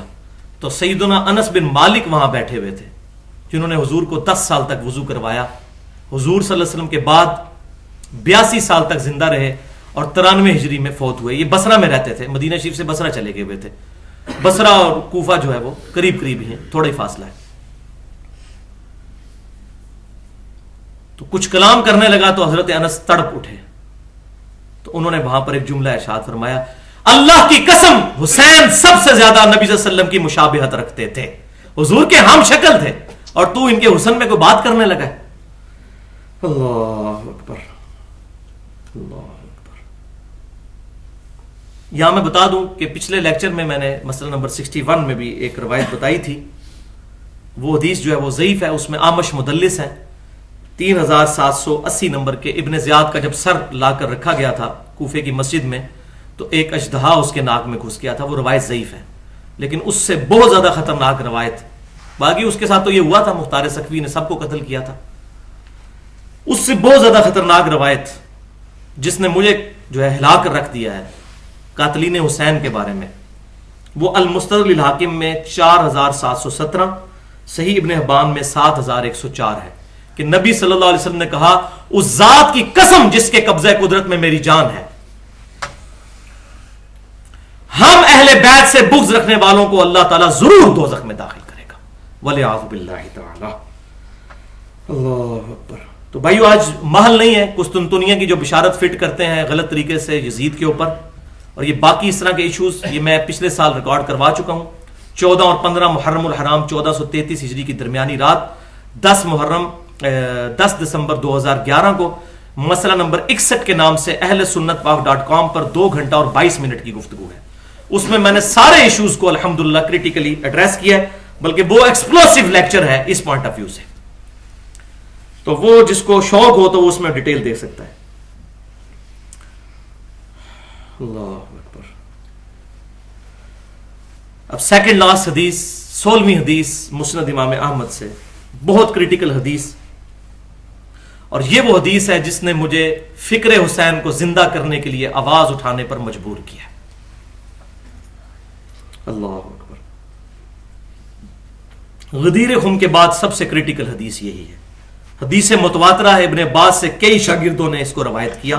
مسند امام احمد جلد 1 صفحہ 242 حدیث نمبر 2165۔ ابن عباس رضی اللہ تعالیٰ عنہ کہتے ہیں کہ ایک دن دوپہر کے وقت میں نے نبی صلی اللہ علیہ وسلم کو خواب میں دیکھا، حضور کی وفات کے 50 سال کے بعد، 61 ہجری میں، 11 ہجری میں حضور کی وفات ہوئی صلی اللہ علیہ وسلم۔ میں نے دیکھا کہ آپ صلی اللہ علیہ وسلم کے بال بکھرے ہوئے ہیں، پرانگدہ حالت ہے آپ صلی اللہ علیہ وسلم کی، ہاتھ میں ایک خون کی شیشی ہے جس کے اندر خون ہے۔ تو ابن عباس کہتے ہیں اے اللہ کے نبی صلی اللہ علیہ وسلم، میرے ماں باپ آپ پر قربان، آپ کی کیا حالت ہے؟ تو آپ صلی اللہ علیہ وسلم نے فرمایا کہ میرے حسین کو اور اس کے ساتھیوں کو آج کربلا میں شہید کر دیا گیا ہے، آج میں صبح سے ان کا خون جمع کر رہا ہوں، وَلِعَاذُ بِاللَّهِ تعالی۔ اور یہ تمثیلاً ہے، میں نے پچھلی دفعہ بتایا تھا، یہ نہیں ہے کہ آپ صلی اللہ علیہ وسلم واقعہ کربلا میں موجود تھے۔ صحیح بخاری میں حدیث موجود ہے کہ آپ صلی اللہ علیہ وسلم نے غزوہ احد سے پہلے خواب دیکھا کہ آپ کے سامنے گائے ذبح ہو رہی ہے، تو آپ نے فرمایا اس کی تعبیر یہ ہے کہ میرے صحابہ قتل ہوں گے۔ اب گائے اور صحابہ کی کیا نسبت؟ گائے تو ہندوؤں کے نزدیک متبرک ہے، تو خواب والا معاملہ ڈیفرنٹ ہوتا ہے۔ تو وہ کہتے ہیں میں کانپ کے اٹھا، وہ دن اور تاریخ نوٹ کی، اور بعد میں پھر خبر ملی، ظاہر ہے کہ اس وقت کمیونیکیشن انٹرنیٹ یہ چینلز کے تھرو تو نہیں تھی، پتہ چلا کہ اس دن سیدنا حسین کو 10 محرم کے دن دوپہر کے وقت ظہر کے قریب شہید کیا گیا۔ تو وہ نبی صلی اللہ علیہ وسلم پریشان، 72 بندے شہید ہوئے، 18 جو ہیں وہ آل رسول میں سے تھے سمیت سیدنا حسین کے، اور 54 اور لوگ۔ اللہ تعالیٰ ان سب سے راضی ہو اور ان تمام کی قربانیوں کو قبول فرمائے اپنی بارگاہ میں۔ اب یہاں پر میں اس کانٹیکسٹ میں ایک ہی آیت پڑھوں گا، سورۃ الاحزاب کی آیت نمبر 57، جو آیت درود سے اگلی آیت ہے۔ بسم اللہ الرحمن الرحیم، ان الذین یؤذون اللہ ورسولہ، بے شک وہ لوگ جو اذیت دیتے ہیں اللہ اور اس کے رسول کو، لعنہم اللہ فی الدنیا والآخرہ، اللہ کی لعنت ہو ان پر دنیا میں بھی اور آخرت میں بھی، وَأَعَدَّ لَهُمْ عَذَابًا مُهِينًا، اور ایسوں کے لیے اللہ تعالیٰ نے ذلیل و خوار کر دینے والا عذاب تیار کر رکھا ہے، عذابًا مُهِينًا، وَلِعَاذُ بِاللَّهِ تَعَالَى۔ بھائیو ادھر میں ایک تلخ جملہ بولوں گا، کسی کو برا لگے تو معذرت۔ حضور کی وفات کے بعد کتنے صحابہ شہید ہوئے صلی اللہ علیہ وسلم؟ سیدنا عمر بھی شہید ہوئے، سیدنا عثمان بھی شہید ہوئے، سیدنا علی بھی شہید ہوئے، اور کتنے صحابہ شہید ہوئے۔ لیکن میرا چیلنج ہے اہل سنت اور اہل تشیع کو ایک حدیث دکھائے کہ حضور کبھی خواب میں آئے ہوں اور فرمایا ہو کہ میرا فلاں صحابی شہید کر دیا گیا، سوائے ایک بندے کے، اور وہ حسین ابن علی ہے۔ لہذا شہادت حسین کوئی عام مسئلہ نہیں ہے، اس کو ذرا سمجھنے کی کوشش کریں۔ حضرت حسین کی فکر جو ہے وہ تحریک خلافت کی روح ہے۔ وہ آخری کوشش اس وقت اس بندے نے کی کہ کس طریقے سے یہ طاقتور انجن جو ہے وہ خلافت راشدہ کے راستے سے ہٹ کے ملوکیت کے راستے پہ جو چل پڑا ہے اس کو دوبارہ پٹری پہ چڑھایا جائے، لیکن ان کی گردن کٹ گئی اور معاملہ ایسا بگڑا کہ آج تک اس سے چھٹکارا ممکن نہیں۔ اور ڈاکٹر اقبال نے بڑی پیاری بات کی تھی کہ اللہ تعالیٰ ہمیں ایک ملک ایسا عطا فرمائے، جو انہوں نے خطبہ دیا تھا، پاکستان کا نظریہ پیش کیا تھا، تو اس میں الفاظ موجود ہیں، یہ چھپاتے ہیں مولوی، ان سے پوچھیں، یہ بھی الفاظ اس میں موجود ہیں کہ اللہ اگر ہمیں ایسی ریاست دے تو ہم انشاءاللہ اس میں اسلام کا نظام قائم کریں گے، تاکہ عرب امپیریلزم کا داغ جو 1400 سال سے ہمارے اوپر لگا ہوا ہے، عرب امپیریلزم، عرب کی ملوکیت، بنو امیہ اور بنو عباس، یہ ہم دھو سکیں اور خلافت راشدہ کے نظام کو زندہ کریں۔ اسی لیے ڈاکٹر اقبال ہی کہہ سکتا تھا نا کہ ملا کو جو ہے ہند میں سجدے کی اجازت، ناداں یہ سمجھتا ہے کہ دین ہے آزاد، نمازیں پڑھنے کو اس نے دین سمجھ لیا ہے، اور نظام جو ہے کفر کا ہے۔ خلافت پہ بات نہ کرو، حسین بننے کی کوشش کرو گے گھاٹا اتر جائے گا، نمازیں پڑھتے رہو کوئی نہیں ہوگا۔ جتنا مرضی آپ لوگوں کو فضائل سناتے ہیں اور لوگ آپ کو ہار بھی بنائیں گے ماشاءاللہ یہ تو بڑی اچھی تبلیغ کر رہے ہیں، لیکن جیسے ہی کڑوی بات کریں گے، حسین بننے کی کوشش کریں گے، باطل نظام کو چیلنج کریں گے، رڑا لگ جائے گا، وَلِعَوْذُ بِاللَّهِ تعالی۔ تو بھائیو، آخری حدیث سیدنا ابراہیم نخعی تابعی رحمت اللہ علیہ کا قول ہے، المتوفا 96 ہجری، بخاری اور مسلم کے بنیادی راوی ہیں اور امام ابو حنیفہ رحمت اللہ علیہ کے دادا استاد ہیں۔ 50 ہجری میں پیدا ہوئے، 96 ہجری میں فوت ہوئے، بہت بڑے امام ہیں ابراہیم نخعی رحمت اللہ علیہ۔ ان کا قول صحیح سند کے ساتھ موجود ہے المعجم الکبیر طبرانی کے اندر، جو ہمارے اس ریسرچ پیپر نمبر 5A کی آخری نصیحت کے نام سے ہم نے اس پہ ڈالا ہوا ہے، صحیح سند کے ساتھ، اور یہ کنکلوڈنگ ہے۔ ابراہیم نخعی کہتے ہیں، اگر بالفرض میں ان لوگوں میں شامل ہوتا جنہوں نے سیدنا حسین ابن علی کو شہید کیا، اور اللہ تعالیٰ قیامت والے دن مجھے معاف بھی کر دیتا اور میں جنت میں بھی داخل ہو جاتا، تب بھی جنت میں پہنچ کر رسول اللہ صلی اللہ علیہ وسلم کا سامنا کرنے سے شرماتا کہ کہیں رسول اللہ مجھے دیکھ ہی نہ لے اور مجھ سے پوچھ ہی نہ لے کہ تو میرے حسین کے قاتلین میں شامل تھا۔ اللہ اکبر کبیرہ الحمدللہ کثیرہ، یہ وہی بات کر سکتے تھے بھائیوں۔ اور اس پہ جو میں نے الحمدللہ وہ حدیث ایکسپلور کی ہے صحیح بخاری کی، اس نے تو مسئلہ بالکل واضح کر دیا ہے جو میں نے پچھلی دفعہ بیان کی تھی۔ قتل حمزہ والا چیپٹر صحیح بخاری میں انٹرنیشنل نمبر کے مطابق 4072۔ اب رو رہے ہیں سارے ناسبی اور سارے یزیدی کے حدیث اس نے علی نے کیوں سنا دی ہے۔ حضرت واشی نے آخری وقت میں اسلام قبول کر لیا فتح مکہ کے بعد، معافی مانگ کر۔ بخاری کے الفاظ ہیں، حریص علیکم بالمؤمنین رؤوف الرحیم، حضور کی ذات ہے۔ حضرت واشی سامنے آئے، فرمایا تیرا اسلام تو میں قبول کرتا ہوں لیکن اپنی شکل نہ مجھے دکھائی، مجھے اپنا چچا یاد آتا ہے۔ تو چچا سے تو زیادہ ہی حضور کو محبت تھی اپنے نواسے کے ساتھ۔ یہ لوگ اپنی شکلیں یہ یزیدی دکھا سکتے ہیں قیامت والے دن؟ ان کے رفع دین، ان کی آمینیں، ان کی پگڑیاں باندھنا، ان کی تبلیغیں کرنا، ان کے غلامی رسول والے نعرے ربیع الاول پر لگانا، ان کے صحابہ کا عاشق بننا، اور یکم محرم پہ جو ماڈرن خوارج نے ابھی نئی بدعت شروع کی ہے جلسے جلوسوں والی، یہ کوئی کام نہیں آئے گی ان کی اگر محبت اہل بیت نہیں ہے۔ اور ساتھ ہی بات یاد رکھے، محبت اہل بیت ہے، صحابہ کرام کی محبت ہے، رسول اللہ کی محبت ہے، اللہ کی محبت ہے، اور شرک ہے تو یہ محبت بھی کوئی کام نہیں آئے گی۔ میں دونوں سائملٹینیس کنٹراسٹ بتا رہا ہوں، دونوں ایکسٹریمز۔ الحمدللہ۔ تو بھائیو، آخری کنکلوڈنگ 2-3 باتیں میں اس میں کر دوں اپنے حوالے سے، کہ میں اپنی گفتگو میں جتنے بھی میرے لیکچرز ابھی فکر حسین پہ ریکارڈ ہو چکے ہیں، کافی سارے لیکچرز، ان لیکچرز میں سے بخاری اور مسلم کے علاوہ جتنی حدیثیں اگر کوئی نکال بھی دے تب بھی ہمارا مقدمہ مضبوط ہے الحمدللہ، کیونکہ بعض لوگ کوشش کرتے ہیں کسی صحیح حدیث کو بھی ضعیف ثابت کرنے کی، جان بوجھ کے اپنے مسلک سے ٹکراتی ہوتی ہے، لہذا ہمارا مقدمہ بخاری مسلم سے بھی الحمدللہ ثابت ہو جاتا ہے۔ اور دوسرا آخری نصیحت کے طور پر میں یہاں پر بات کر دوں کہ بھائیو، غدیر خم کی حدیث کو ضرور یاد رکھیں۔ غدیر خم کا خطبہ بخاری اور مسلم، صحیح مسلم میں 4 حدیثیں اور اہل سنت اہل تشیع دونوں کے ہاں ملتا ہے، جو میں نے حدیث ڈیٹیل سے بیان کی۔ اس میں آپ صلی اللہ علیہ وسلم نے قرآن کے ساتھ اہل بیت کا ذکر کیا ہے، لیکن کتنا ظلم ہے کہ درس قرآن ہو رہا ہو اور محرم میں یزید کے فضائل پہ جمعے پڑھائے جا رہے ہوں، اہل بیت کو چھوڑ دیا جائے۔ یہ منافقت نہیں؟ تو اس پہ میں وہی بات کروں گا جو اللہ نے علماء یہود کا کریکٹر بیان کیا ہے، افتؤمنون ببعض الکتاب وتکفرون ببعض، کتاب کے کچھ حصے کو مانتے ہو، کچھ کو چھوڑ دیتے ہو۔ اور ساتھ ہی فرمایا اس کی جزا یہ ہے تمہارے لیے دنیا میں ذلت اور رسوائی اور آخرت میں دردناک عذاب۔ اور رسوائی تو ہمارے سامنے ہے، 150 کروڑ کے قریب مسلمان ہیں اور دنیا کے کسی مسئلے میں مسلمانوں سے کوئی مشورہ نہیں کیا جاتا۔ بولے اعوذ باللہ تعالی۔ تو ہم الحمدللہ کتاب اللہ کو بھی مانتے ہیں اور اہل بیت کا بھی الحمدللہ احترام کرتے ہیں۔ تو اللہ تعالیٰ سے دعا ہے کہ اللہ تبارک و تعالیٰ اپنی محبت، اپنے محبوب صلی اللہ علیہ وسلم کی محبت، اپنے محبوب صلی اللہ علیہ وسلم کے اہل بیت کی محبت، ان کے صحابہ اکرام علیہم رضوان کی محبت، تابعین اور تبع تابعین میں سے جو صحیح العقیدہ ہیں ان کی محبت، اور تمام مسلمانوں کی محبت ہمارے دلوں میں راسخ فرمائے۔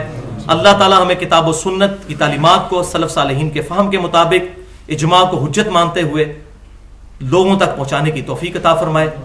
اور اس پورے لیکچر میں اگر میرے منہ سے جذبات میں کوئی غلط بات نکل گئی تو اللہ تعالی ہمارے دلوں سے محو کر دے, اور اگر مجھ سے کوئی غلطی ہوئی تو اللہ تبارک و تعالی اس غلطی کی وجہ سے قیامت والے دن ہماری گرفت نہ فرمائے اور حق بات کو ہمارے دلوں میں راسخ فرمائے. سبحانک اللہم و بحمدک اشہد ان لا الہ الا انت استغفرک و اتوب الیک وما علینا الا البلاغ المبین. جزاکم اللہ خیر.